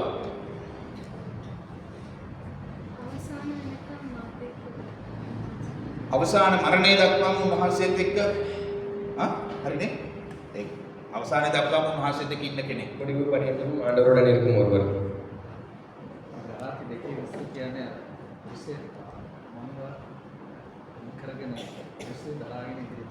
තමන්ව අයින් කරගෙන කුරුසිය දරාගෙන යන කෙනෙක්. தன்னைத்தானே வெறுத்து சிலுவையை சுமந்து கொள்ளும் ஒருவர். right. මේක හරි කියන්නේ ගොඩාක් දේවල් අපිට කියන්න පුළුවන් කෙනෙක් හැබැයි අපි ශ්‍රාවකයෙක් කියලා කියපුවහම එතන තියෙන මූලික කාරණාව තමයි අපි මුළු හදවතින් මුළු ආත්මයෙන් මුළු ශක්තියෙන් උන්වහන්සේ අනුගමනය කරන කෙනෙක්. ඒකයි යේසුස් වහන්සේ අපි මොකද්ද මේ ග්‍රේට් කමිෂන් එකත් එක්කම කියවන්න ඕන එක තමයි ග්‍රේට් කමාන්ඩ්මන්ට් එක. මොකද එතන කියන්නේ අපිට තියෙන ශ්‍රේෂ්ඨ ආඥාව මොකද්ද කියන්නේ? ඔබේ මුළු හෘදයෙන්, ඔබේ මුළු ආත්මයෙන්, ඔබේ මුළු ශක්තියෙන්, ඔබේ මුළු බුද්ධියෙන්, ඔබේ දෙවියන් ස්වාමීන් වහන්සේට ප්‍රේම කරන්න. මේක තමයි අපේ ශ්‍රාවකයන් කියලා කියන්නේ. சீடன் என்று சொல்லும் ஒருவர் தன்னுடைய முழு ஆத்மா முழு சரீர பலத்தோடு ஆண்டவரை பின்பற்றும் ஒருவர். ஆனால் அது சொல்லியிருக்காரு என்னது? முதலாவது கட்டளைகள் இருக்குது. முழு இருதயத்தோடும் பலத்தோடும் முழு மனதோடும் ආණ්ඩවරාගේ දේවනේ වණගිය என்று. දැන් මෙන්න මේක පොඩ්ඩක් අපි ගැඹුරින් කල්පනා කරන්න. දැන් අද දවසේ අපිට තියෙන ලොකුම ප්‍රශ්නයක් තමයි අපි මම කියන්නේ අපි ඔක්කොටම යේසුස් වහන්සේ වගේ වෙන්න බෑ. හැබැයි අපි යේසුස් වහන්සේව අරගෙන යනකොට අපේ ජීවිතේ යේසුව අනිත් අයට පේනවද මෙයා කිව්වා වගේ. අපේ ජීවිතය ඇතුලේ යේසුව අනිත් අය දකින්නවාද? இதான் நாம் மிக ஆழமாக தெரிந்து கொள்ள வேண்டிய ஒன்று. எங்கள் எல்லாராலும் இயேசு கிறிஸ்துவை போல மாற முடியாது. ஆனால் நாங்கள் வாழும் வாழ்க்கையில் இயேசு கிறிஸ்துவானவரை நாங்கள் பிரதிபலிக்க வேண்டும் மற்றவர்களுக்கு. මම ඔබට ඒකට පුංචි උදාහරණයක් කියන්නම්. නික්මයාම පොතේ 32 වෙනි පරිච්ඡේදය පොඩ්ඩක් පෙරලා ගන්න. නික්මයාම 32. யாத்திராகமம் 32வது அதிகாரம். නික්මයාම 32 පළවෙනි පද දෙක පොඩ්ඩක් කියවලා බලන්න. 32வது அதிகாரம் முதல் 2ஆம் வசனங்கள். නැත්නම් පළවෙනි පදේ කියවන්න. முதலாம் வசனம் மட்டும் මොකද්ද කියන්නේ කියලා බලන්න. மோசே மலையிலிருந்து இறங்கி வர தாமதிக்கிறதை ஜனங்கள் கண்டபோது அவர்கள் ஆரோனிடத்தில் கூட்டம் கூடி அவனை நோக்கி, எகிப்து தேசத்திலிருந்து எங்களை அழைத்து கொண்டு வந்த அந்த மோசேக்கு என்ன சம்பவித்ததோ அறியோம். ஆதலால் நீர் எழுந்து எங்களுக்கு முன் செல்லும், தெய்வங்களை எங்களுக்காக உண்டு பண்ணும் என்றார்கள். මොකද්ද කියන්නේ? දැන් මේ බයිබල් කොටස කියවද්දී ඔයගොල්ලෝ මොකද්ද පේන්න තියෙන්නේ? මෝසස් පරක්කු වෙනස ඒගොල්ලන්ට දෙවියන් වහන්සේ කෙනෙක් හදලා දෙන්නේ. එහෙනම් දැන් මම ඉස්සලා කියපු කාරණාවට අදාළ දෙයක් උතන තියෙනවා. දැන් මොකද්ද කිව්වේ? හදවතින් ඒගොල්ලෝ අපි ජනතාව අතරට යනකොට මගෙන් මාව නෙමෙයි ප්‍රකාශ වෙන්න ඕනේ. කවුද ප්‍රකාශ වෙන්න ඕනේ? යේසුස්. උතන මොකද්ද වෙලා තියෙන්නේ? நாங்கள் மக்களிடம் செல்லும் பொழுது யாரை பிரதிபலிக்க வேண்டும் நாங்கள் இயேசுவானவரை பிரதிபலிக்க வேண்டும். இந்த இடத்துல என்ன நடக்குது? මෝසේ දැන් ඇත්තටම ඊශ්‍රායෙල් ජනතාව මිශ්‍ර දේශයේ වහල්කමෙන් කවුද එළියට ගෙනාවේ කවුද? වලත් මොසෙස් කියන්නේ. දෙවියන් වහන්සේ කවුද ගෙනාවේ? දෙවියන් වහන්සේ. இஸ்ரவேலரை தேசத்தின் அடிமட்டத்தில் யார் வெளியிலே கொண்டு வந்தது? හැබැයි මොකක් හරි හේතුවක් නිසා මේ සෙනගට ඒක අවබෝධ කරගන්න බැරි වෙලා තිබුණා. අද දවසේ අපි අතින් වෙන වරදක් දුක. ஏதோ ஒரு காரணத்தினால இந்த ஜனங்களுக்கு அதை தெரிந்து கொள்ள முடியவில்லை. இதுதான் இந்த நேரத்தில் අපි நாம் යේසුව මිනිස්සුන්ට අඳුන ගන්න දෙන්නේ නැහැ හරියට. நாங்கள் இயேசு යේසුගේ கிறிஸ்துவை ආදරය දැනෙන්න දෙන්නේ නැහැ මිනිස්සු. இயேசுவானவரை மக்களுக்கு அறிந்து கொள்ள கொடுப்பதில்லை. ஆண்டவருடைய அன்பை அவர்களுக்கு தெரிந்து கொள்ள நாங்கள் வழிவகுப்பது இல்லை. මම හරි ආසයි අර මේ ෆිල්ම් එකක් තියෙන්නේ අමීර් ඛාන්ගේ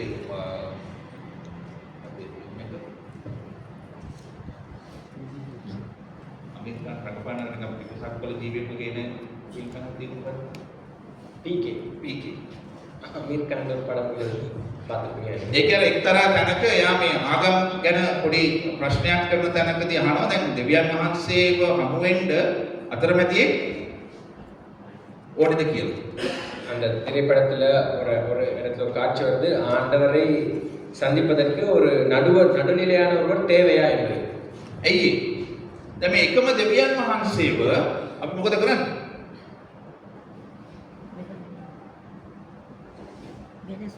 අපි දෙන්න සමහරට එකම දෙවියන් වහන්සේ කියලා මිනිස්සෙක් දෙනකොට අර අන්තයේ අලියා ගැන කිව්වා වගේ තමයි කියන්නේ.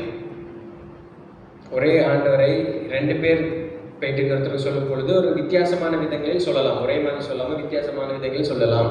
ඒ දන්නවනේ ඒ කතාව අහලා තියෙනවනේ අර අන්තයෝ හතර දෙනෙක්ද පස් දෙනෙක්ද මන් දන්නා අලියෙක් කතා කරලා කියපු කතාව. குருடர்கள் ஒரு குருடன் வந்து யானையை எப்படி விவரிப்பார்கள்? 5 குருடர்கள் போயிட்டு யானை தொட்டு தொட்டு பார்த்து சொல்றாங்க. ஒவ்வொருத்தரும் ஒவ்வொரு கதை ஒவ்வொரு மாதிரி விவரிக்கிறாங்க. அந்த மாதிரி ஆகிருங்கிறார். අපිට දෙවියන් වහන්සේව අපි අත්දකින්න විදිහ වෙනස්කම් තියෙන්න පුළුවන්. හැබැයි අවසානයේ අපි කතා කරන්න ඕනේ ඒ දෙවියන් වහන්සේගේ ප්‍රේමය ගැන. වහන්සේගේ ප්‍රේමයේ බලය තමයි අපි එක්කෙනාට දැනෙන්නට ඕනේ. நாங்கள் ஒவ்வொருவரும் ஆண்டவரை அனுபவிப்பது வித்தியாசமான விதங்களில் இருக்கலாம். ஆனால் கடைசியில் நாங்கள் சொல்ல வேண்டியது மற்றவர்களுக்கு ஆண்டவருடைய அன்பை. ඒක නිසා තාමත් පැහැදිලිව අපි දැනගන්න ඕන කාරණා තමයි අපි යනකොට අපි අරන් යන පණිවිඩේ මොකක්ද කියන එක. அதை நாங்கள் மிகவும் தெளிவாக தெரிந்து கொள்ள வேண்டியது நாங்கள் செல்லும் பொழுது கொண்டு செல்லும் செய்தி என்ன என்று. ඒක නිසා මේ 18 වෙනි පදයේ තියෙන කොටස අපිට ඉතාමත් වැදගත්. அந்த 18ஆம் வசனத்தில் இருக்கும் செய்தி மிகவும் முக்கியமான ஒன்று. ස්වර්ගයේද පොළොවේද සිළු බලය මට පවරා තිබේ. வானத்திலும் பூமியிலும் சகல அதிகாரமும் எனக்கு கொடுக்கப்பட்டிருக்கிறது. දැන් මෙන්න මේක අපි හරියට අපේ ජීවිතවල අත්දකින්නට ඕනේ, තේරුම් ගන්නට ඕනේ. இது எங்களுடைய வாழ்க்கையில் நாங்கள் இதை அனுபவிக்க வேண்டும், சரியான முறையில் தெரிந்து கொள்ள வேண்டும். මම විශ්වාස කරන විදිහට අපි මේක හරියට දැක්කේ නැත්නම් අපේ ජීවිතේ අපි මේ අත්දැකීම හරියට ලැබුවේ නැත්නම් අපිට මේක කියන්න හරි අමාරුයි. இந்த அனுபவத்தை நாங்கள் எங்களுடைய சொந்த வாழ்க்கையில் நாங்கள் பெற்றுக்கொள்ளாவிட்டால் இது இன்னொருவருக்கு சொல்வது கொஞ்சம் கடினமான காரியமாக. ඒ නිසා ජේසු කොහොමද මාව වෙනස් කරේ? උන්වහන්සේ මගේ ජීවිතේ කරපු දේ ගැන මට පැහැදිලි සාක්ෂියක් තියෙන්නට ඕනේ. ஆண்டவர் இயேசு என்னுடைய வாழ்க்கையை எப்படி மாற்றினார் என்பதை குறித்து, ஆண்டவர் இயேசு என்னுடைய வாழ்க்கையில் எப்படி கிரியை செய்தார் என்பதை குறித்து ஒரு தெளிவான சாட்சி எங்களிடம் இருக்க வேண்டும். දැන් මම සාමාන්‍යයෙන් අපේ තරුණ දරුවෝත් එක්ක කතා කරනකොට අපේ තරුණ දරුවන්ට කරන අභියෝගයක් තමයි ඔයාලා වයස අවුරුදු 14 15 විතර වෙනකම් ඔයාලට කියන්න පුළුවන්. දැන් අපේ ස්වභාවය තියෙනවා අපි පුංචි දරුවෝ බෞද්ධ ඉස්කෝල කරනවානේ. රයිට්? ඒක නිසා මගේ අම්මයි තාත්තයි ක්‍රිස්තියානි හින්දා මම ක්‍රිස්තියානි වුණා කියලා කියන එක වයස අවුරුදු 14 15 වෙනකම් කමන්නේ නැහැ. ஃபாதர் எங்கட சபையில் இருக்கிற வாலிபர்களுக்கும் சண்டே ஸ்கூல் சில்ட்ரனுக்கும் சொல்லுவாங்க 14 வயது வரை. நான் எங்கட அம்மா அப்பா வந்து எங்கட சபையில் குழந்தை ஞானஸ்தானம் இருக்கிறனால சின்னவங்க சொல்லுவாங்க எங்களோட அம்மா அப்பாவும் கிறிஸ்டியனால நானும் கிறிஸ்டியன் அப்படின்னு அதை ஃபாதர் 14 வயசு வரைக்கும் அக்செப்ட் பண்றாரு. හැබැයි එතනින් එහාට ඒගොල්ලන්ට උත්තරේ දෙන්න අයිතියක් නැහැ. 14 வயதுக்கு மேற்பட்டவர்களுக்கு அந்த பதிலை கூற முடியாது. ඇයි ஏன்? they're mature. ඒ? මට ඊට පස්සේ පණිවිඩයක් දුන්න මම ජේසුව මට හැමදාම මගේ අම්මයි තාත්තයි ක්‍රිස්තියානින්ද මම ක්‍රිස්තියානි වුණා කියලා කියන්න ඒක උත්තරයක් නෙමෙයි. ඒගොල්ලෝ මට පාරක් පෙන්නලා තියෙනවා. හැබැයි දැන් මේ පාරේ ඉස්සරහට යන්න මම හේතුව හොයාගන්න ඕනේ. அதாவது என்னுடைய அம்மாவும் அப்பாவும் கிறிஸ்தவர்களாக இருக்கிறாங்கன்றனால நான் கிறிஸ்தவன்னு சொன்னால் அது ஏற்றுக்கொள்ள முடியாத ஒரு காரியம். ஏன்னா அவங்க எங்களுக்கு வழியை கொடுத்துருக்குறாங்க. ஆனால் அதுக்கு பிறகு நாங்கள் ஆண்டவராக இயேசுவை அறிந்து கொள்ள வேண்டும், அவரை அனுபவிக்க வேண்டும். அப்போ தான் நாங்கள் கிறிஸ்தவர்களாக. ඒක නිසා ඒ පණිවිඩය අපි අපේ ජනතාව වෙත අරන් යන්නට තිබෙනවා. அப்போ அந்த செய்தியை நாங்கள் எங்களுடைய மக்களிடம் கொண்டு போக வேண்டும். දැන් අපිට ජේසු කවුද කියන එක අපිට මඟ පෙන්වීමක් කරන්න හැබැයි හැම කෙනෙක්ම ජේසුව මගේ ජීවිතය අත්දකින්න ඕනේ කියන තැනට අපි අරන් එන්නට ඕනේ. நாங்கள் இயேசுவை யார் என்று ஒருவருக்கு கூற முடியும். ஆனால் அவர்களுடைய வாழ்க்கையில் அவர்கள் இயேசுவை அனுபவிக்க வேண்டும். මම කියන දෙවෙනි කාරණය තමයි මේ ජාතීන් කියන වචනය ග්‍රීක පාවිච්චි කරන වචන තමයි එත්නෝ කියන වචන. අපි ඔය එත්නික් කියන වචනේ හැදිලා එන්නේ ඒ ග්‍රීක වචනේ. இந்த சகல ஜாதியரையும் என்று சொல்லும் பொழுது அது எத்னோ என்கிற கிரேக்க வார்த்தையிலிருந்து தான் அது வந்திருக்கிறது. දැන් මේ වචනයට අවම වශයෙන් අර්ථ තුනක් තියෙන්නට පුළුවන්. இந்த வார்த்தை இந்த எத்னோங்கிற வார்த்தை கூட மிக குறைந்தது 3 அர்த்தங்கள் இருக்கிறது. විශේෂයෙන් යුදෙව්වෝ මේ වචනේ පාවිච්චි කරනකොට ඒ වචනේ පාවිච්චි කරේ මේ අර්ථය ඇතුව. யூதர்கள் இந்த வார்த்தையை இந்த ஒரு குறித்த காரணத்துக்காக பாவித்தார்கள். යුදෙව්වෝ හැර අනිත් අය කියන්නේ. யூதர்கள் அல்லாத மற்றவர்கள். එහෙම නැත්නම් අන්‍ය ආගමිකයන් අපි කියන්නේ මේ අන්‍ය ජාතීන් කියන අර්ථය ඇතුව. புற ஜாதியார்கள் புற மதத்தார்கள் என்ற ஒரு அர்த்தத்தை ඒ கொடுக்கிறார். වගේම තමයි මේගොල්ලෝ මේ වචනේ පාවිච්චි කරලා තියෙනවා සුවිශේෂී ලක්ෂණ තියෙන කුඩා කණ්ඩායම් කියන වචනය හඳුනා ගන්න. අපි එත්නික් ගෲප්ස් කියලා කියන්නේ. அதாவது ஒரு விசேஷித்தமான குணாதிசயங்கள் குணயியல்புகளை கொண்ட ஒரு சிறிய கூட்டத்தை கூட இவர்கள் இந்த வார்த்தை மூலம் குறிப்பிட்டார்கள். එතකොට මේක මම කියන්න හේතුව මෙන්න මේකයි. දැන් අපි කල්පනා කරන්නේ එකපාර ලොකු සෙනගකට කතා කරන ජාතියක් කියලා කිව්වම අපේ ඔළුවට මොකක්ද එන්නේ? ජාතීන් කියවම අපේ ඔළුවට එන්නේ මාස් ක්‍රවුඩ් එකක් නේ. சாதாரணமாக ஒரு ஜாதி என்று சொல்லும் பொழுது எங்களோட மைண்ட்ல வந்து ஒரு பெரிய கிரவுட் ஒரு பெரிய ஒரு சன கூட்டத்தை குறித்து நாங்கள் யோசிப்போம். හැබැයි මේක යුදෙව්වෝ මේ වචනේ අහපුවාම ඒගොල්ලෝ මේක දැනෙච්ච විදිහ වෙනස්. ஆனால் யூதர்களுக்கு இந்த வார்த்தை அவர்களுக்கு விளங்கிக் கொண்ட விதம் வித்தியாசமானது. ඒතර ඒගොල්ලෝගේ ඔළුවට ආවේ රයිට් සුවිශේෂී කණ්ඩායමක්. ඒ කණ්ඩායම ලොකු කණ්ඩායමක් නෙමෙයි. සමහරට පුංචි සංඛ්‍යාවක් වෙන්නත් පුළුවන්. ஒரு விசேஷித்த ஜனக்கூட்டத்தார் ஒருவேளை அவர்கள் மிகப்பெரிய கூட்டமாக இல்லாமல் ஒரு சிறிய கூட்டமாக கூட இருக்கலாம். ඔවුන් ළඟට ගිහිල්ලා ඔවුන්ට ජේසුව දෙන එක අපිට හරි වැදගත්. அவர்களிடம் அந்த கூட்டத்திடம் போயிட்டு அவர்களுக்கு இயேசுவை பற்றி சொல்வது எங்களுக்கு மிக முக்கியமானது. ඒ කියන්නේ මේ අපි එකපාර මහා ජාතියක් සම්පූර්ණයෙන් වෙනස් කරනවා නෙමෙයි. සමහරට අපේ ගමේ ඉන්න පුංචි කණ්ඩායමක් වෙන්න පුළුවන්. அதாவது ஒரேடியாக ஒரு மிகப்பெரிய ஒரு நாட்டை ஒரு பெரிய ஜனக்கூட்டத்தை மாற்றுவதல்ல, ஒருவேளை எங்களுடைய கிராமத்தில் இருக்கும் ஒரு சிறிய கூட்டத்தாரை கூட இருக்கலாம். ඒක නිසා අපි දැන් මේ අපි යේසුස් වහන්සේව අපේ සහෝදරයන්ට සහෝදරියන්ට ප්‍රකාශ කිරීමේදී අපි කල්පනා කරන්න හොඳ නැහැ අපි එකපාර 100 200 සුභාරංචි කියන්න ඕනේ කියලා. இயேசு கிறிஸ்துவனை குறித்து நாங்கள் எவருக்கு சொல்லும் பொழுது நாங்கள் யோசிக்க கூடாது ஒரேடியாக 100-200 பேருக்கு சொல்லணும் என்று. හැබැයි ඒ සුවිශේෂී අවශ්‍යතාවයේ තියෙන තැන ඒගොල්ලෝ මේ වචනේ අහන්න ලෑස්ති නම් ඒගොල්ලොත් මේ වචනේ බෙදා ගන්න අපි සූදානම් වෙලා ඉන්නවා. அதாவது இந்த விசேஷித்த தேவை இருக்கிற அந்த சிறிய கூட்டத்தாருக்கு அவர்களுக்கு இந்த வார்த்தை தேவையாக இருந்தால் அவர்களிடம் சென்று தான் நாங்கள் இதை பகிர்ந்து கொள்ள வேண்டும். ඒක නිසා අපි වැදගත්ම දේ තමයි යේසුස් වහන්සේ ඔබෙන් සහ මගෙන් බලාපොරොත්තු වෙන දේ. උන්වහන්සේගේ ආදරය හොයන මිනිස්සු ළඟට අපි ඒ ආදරය අරගෙන යනවාද කියන කාරණේ. இயேசுமானவர்களிடம் எதிர்பார்ப்பது இது ஒன்று தான். அவருடைய அன்பை நாங்கள் மற்றவர்களிடம் எடுத்து செல்ல வேண்டும் என்பது. මොකද යේසුස් වහන්සේ මේ වගකීම ගෝලයන්ට පවරන්නේ ඔවුන් විශාල අත්දැකීමක ආවට පස්සේ. இந்த இந்த இந்த இந்த இந்த சேலை அவருடைய சீடர்களுக்கு ஆண்டவர் கொடுப்பது அவர்கள் மிகப்பெரிய ஒரு அனுபவத்தின் பிறகுதான் அவர் இந்த දැන් අර මම ඔබට ඉස්සෙල්ලා කිව්වා වගේ දැන් ගෝලියොත් අපි කියවලා බැලුවොත් ගෝලියොත් ඉස්සෙල්ලා හිටියේ යන්න ලෑස්ති වෙලා නෙමෙයි. சீடர்கள் கூட போவதற்கு தயாராக இருக்கவில்லை. නේ ගෝලයෝ ගණ්ඩ ලෑස්තිලා තමයි හිටියේ. அவர்கள் பெற்றுக்கொள்வதற்கே ආයத்தமாக இருந்தார்கள். අපි දකිනවා යෝහාන් තුමාගේ සුභාරංචියද මොකද්ද මේ සෙබදිගේ පුත්‍රයෝ දෙන්න අම්මත් එක්ක ඇවිල්ලා කියනවනේ. අම්මත් එක්ක ඇවිල්ලා මොකද්ද කියන්නේ? ආ? ඔව් දකුණයි ළමයි දෙන්න කියලානේ කිව්වේ නේද? රයිට්. එතකොට අපි දන්නවා පේතුරුලා යන ප්‍රශ්නය. දැන් මේගොල්ලෝ හිටියේ කොතනද? මොකක් හරි ගන්න. මොකක් හරි ගන්න තැන තමයි හිටියේ. හැබැයි යේසුස් වහන්සේ කුරුසිපත් වීම, උන්වහන්සේගේ උත්ථානය මේ සියල්ල ඇතුලේ මේගොල්ලෝගේ ජීවිත වෙනස් වෙනවා. ඒක සම්පූර්ණ වෙනවා ශුද්ධාත්මයන් වහන්සේගේ ආලේපයත් එක්ක. ඒතර එතන ඉඳන් තමයි ඒගොල්ලෝ යන්න ලෑස්ති වෙන්නේ. அதாவது யோவான் எழுதின சுவிசேஷத்தில் நாங்கள் வாசிக்கலாம். செபதேயு குமாரர்களாகிய யோவான் அவருடைய யாக்கோபும் யோவான் அவங்க ரெண்டு பேரும் அவங்களோட அம்மா வந்து சொல்றாங்க, ஒருவர் வந்து ஆண்டவருடைய வலது பக்கத்துல, இன்னொருவர் வந்து ஆண்டவருடைய எதிர் பக்கத்தில் இருக்கணும். அதாவது அவங்க பெற்றுக்கொள்ள தான் பார்த்தாங்க. ஆனால் பாருங்க, ஆண்டவருடைய சிலுவை மரணத்தின் பிறகு அவர்கள் உரித்ததின் பிறகுதான் அவர்களை ஆயத்தப்படுத்தி கொண்டு செல்வதற்கு தயாராக இருக்கிறார்கள்.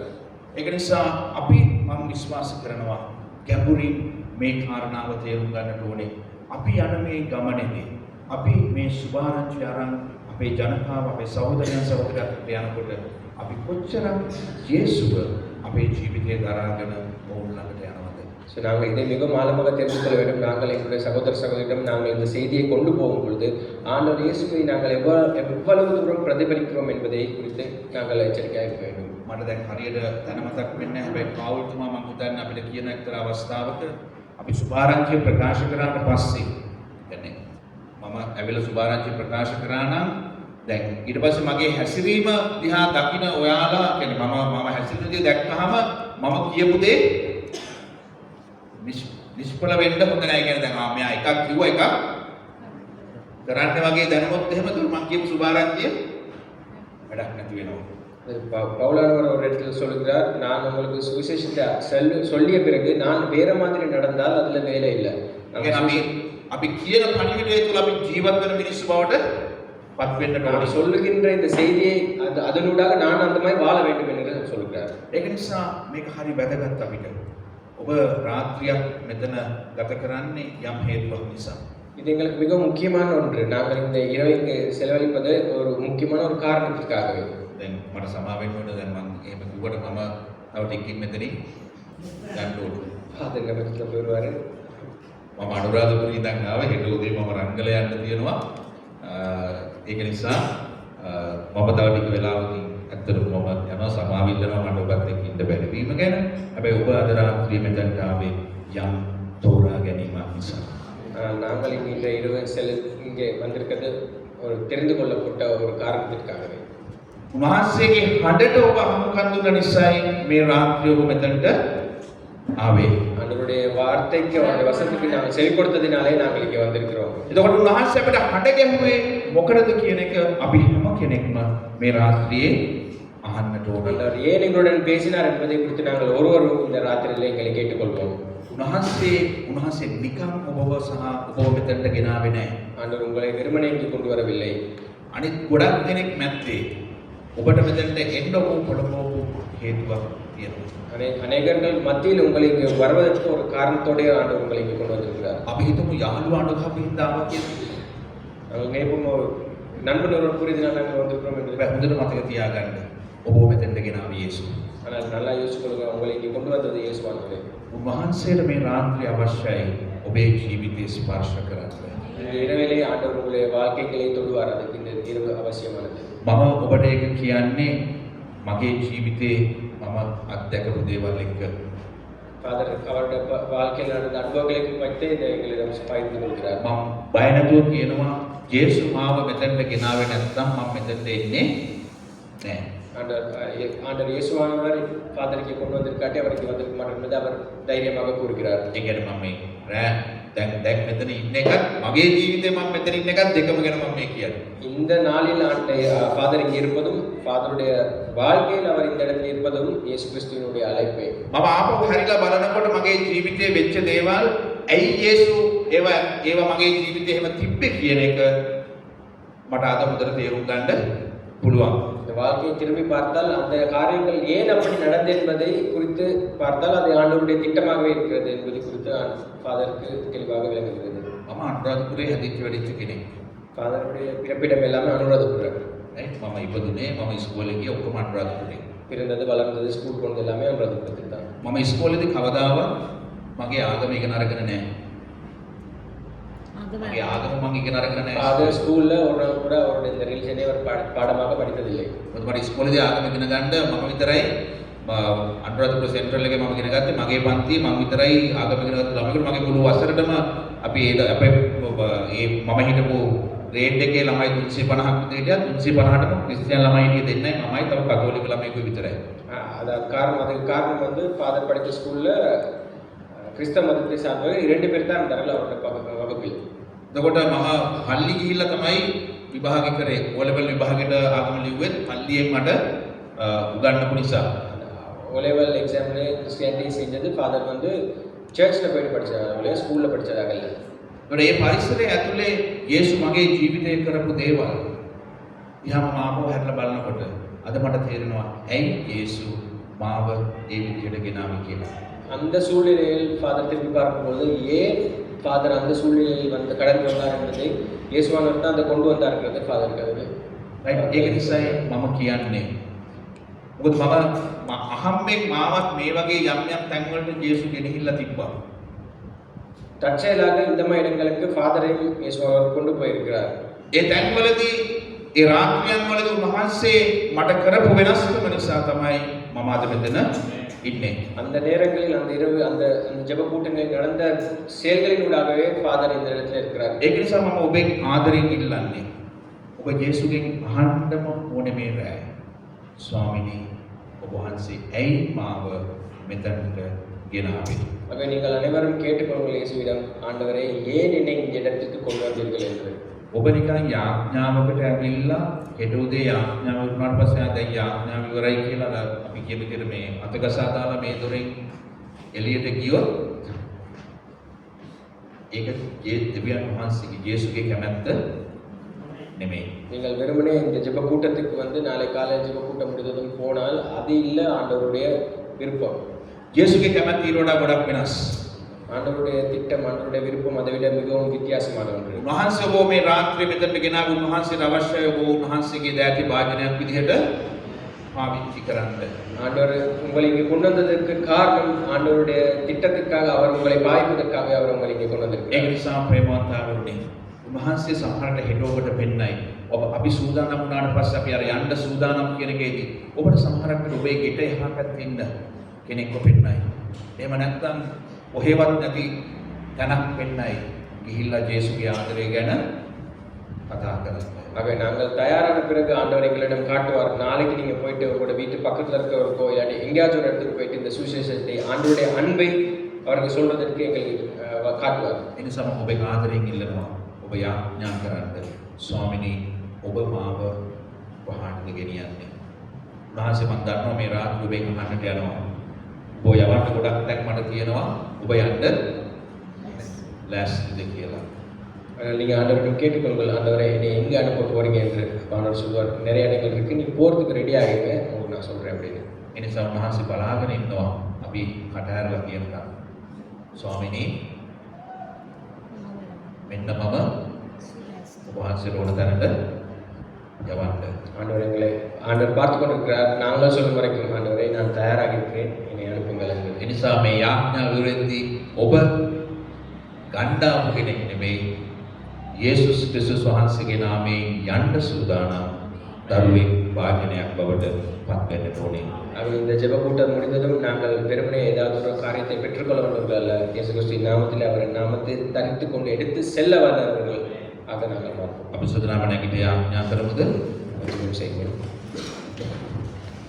අපි හැම කෙනෙක්ම අපේ ජීවිත දෙවියන් වහන්සේගේ දයාවත් වලට නාස්ති යේසුස් ක්‍රිස්තුස් වහන්සේගේ නාමයෙන් මේ රාත්‍රියේ කැප කරමු, බාර කරමු. මේ මොහොතේ උන්වහන්සේ ඔබ සහ මාව තෝරගෙන තිබෙන බව අපි අපේ හදවතට අපේ අත තියලා උන්වහන්සේට මේ වෙලාවේ කියමු. ඒ යොහන් තුමාගේ සුභාරංචියේ 15 වෙනි පරිච්ඡේදයේ කියනවා ඔබ මා තෝරාගත්තේ නැත, මා ඔබ තෝරාපත් කෙලෙමි. එසේ කලේ ඔබ ගොස් බොහෝ ඵල දරන පිණිස ඒ ඵල පවතින පිණිසත් කියලා. ස්තුති අපි දෙවියන් වහන්සේට මේ රාත්‍රී ස්තුති කියමු. උන්වහන්සේ ඔබව සහ මාව තෝරාගෙන තිබෙන නිසා ආදර දෙවි පියාණන් අපි වහන්සේට ස්තුති කරනවා නාසී යේසුස් ක්‍රිස්තුස් වහන්සේගේ නාමයෙන්. එමන්ද මේ රාත්‍රියේ දෙවි ස්වාමිනේ වහන්සේගේ රාජ්‍යයේ ඒ පණිවිඩය ලෝකෙට කියන්න වහන්සේ අපව තෝරාගෙන තිබෙන නිසා ස්වාමිනේ වහන්සේගේ ආදරය දැනගන්න වහන්සේ අපව තෝරාගෙන තියෙනවා ස්වාමිනේ. වහන්සේට ස්තුතිය වහන්සේට ප්‍රශංසා වේවා ස්වාමිනේ. අනේ දෙවි ස්වාමිනේ වහන්සේ අපව තෝරාගත්ත වහන්සේගේ ආදරය ගැන සාක්ෂි දරන්නට ස්වාමිනේ. මට ඕනේ වහන්සේගේ ආදරය ළඟින් දැනගන්නට ස්වාමිනේ. නිසා මේ රාත්‍රියේ වහන්සේ අපේ කෙනෙක්ට කතා කරන්න කියලා අපි වහන්සේට කන්නලව් කරනවා ස්වාමිනේ.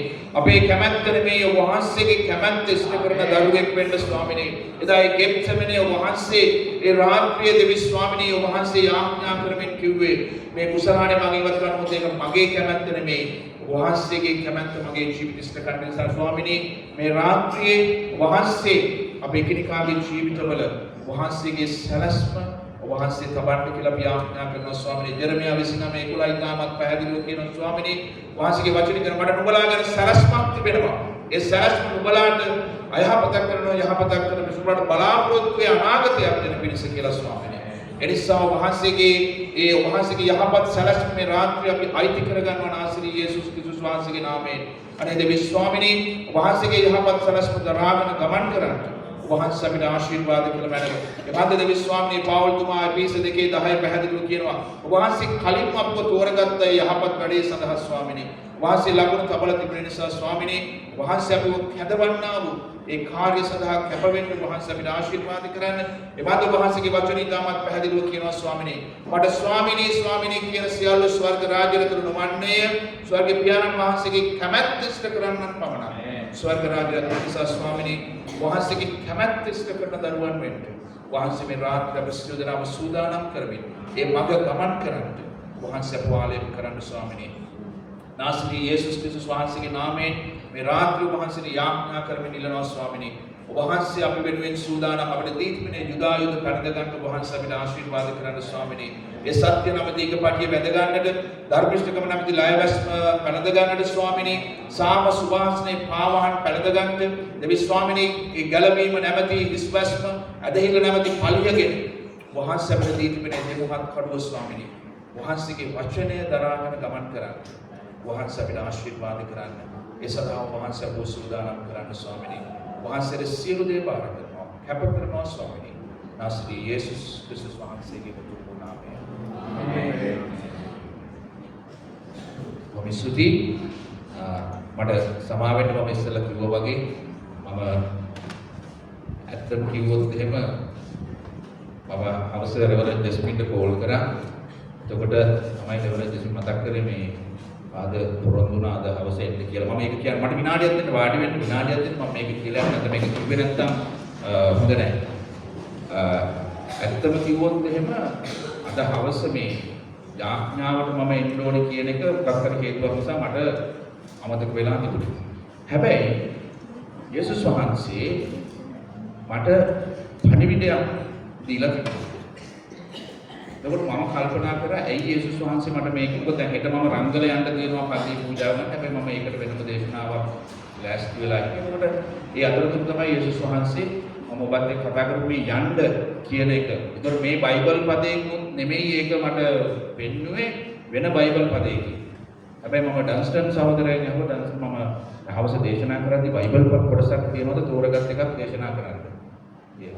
ඒක ඕ ෆාදර් මේ බයිබල් කොටසකට මම සුභාරංචි 28 19 මම ඒක අරන් කියවලා බලනකොට ඒක පළවෙනි මේ 19 පළවෙනි පදේ මොකද්ද තියෙන්නේ? බොහොස්. එතකොට යා ලැන් කියන්නේ මගේ නිකන් මේ ඊරිගඩ වුණා. එතකොට තමයි මට තේරුනේ දෙවියන් වහන්සේ මම ඒක කිව්වේ. දෙවියන් වහන්සේ අපිට කලින් උන්වහන්සේ සූදානම් කරනවා. උන්වහන්සේ අපිව අසරණ කරන දෙවියන් වහන්සේ කෙනෙක් නෙමෙයි නේ. යෙහෝවා ජයවේ. උන්වහන්සේ සපේන දෙවියන් වහන්සේ එකම දේ. අපි සූදානම්ද කියන එක තමයි වැදගත්. අපේ හදවතේ අපි කොච්චරක් සූදානම්ද කියන එක. ඒක නිසා මේ රාත්‍රියේ ඔබ සියලු දෙනාම මෙහි ආපු ගැන මම බලාපොරොත්තු සදාකාල පියතුමා විදිහට පොඩි ස්තුතිවන්ත වෙනවා. මේ රාත්‍රී යාඥාවේ දෙවියන් වහන්සේ සමග රැඳෙන්න අපේ දෙවියන් සත්‍ය සමදු ඔබ සැමට ආශිර්වාද කරන සේක්වා. ආමේන්.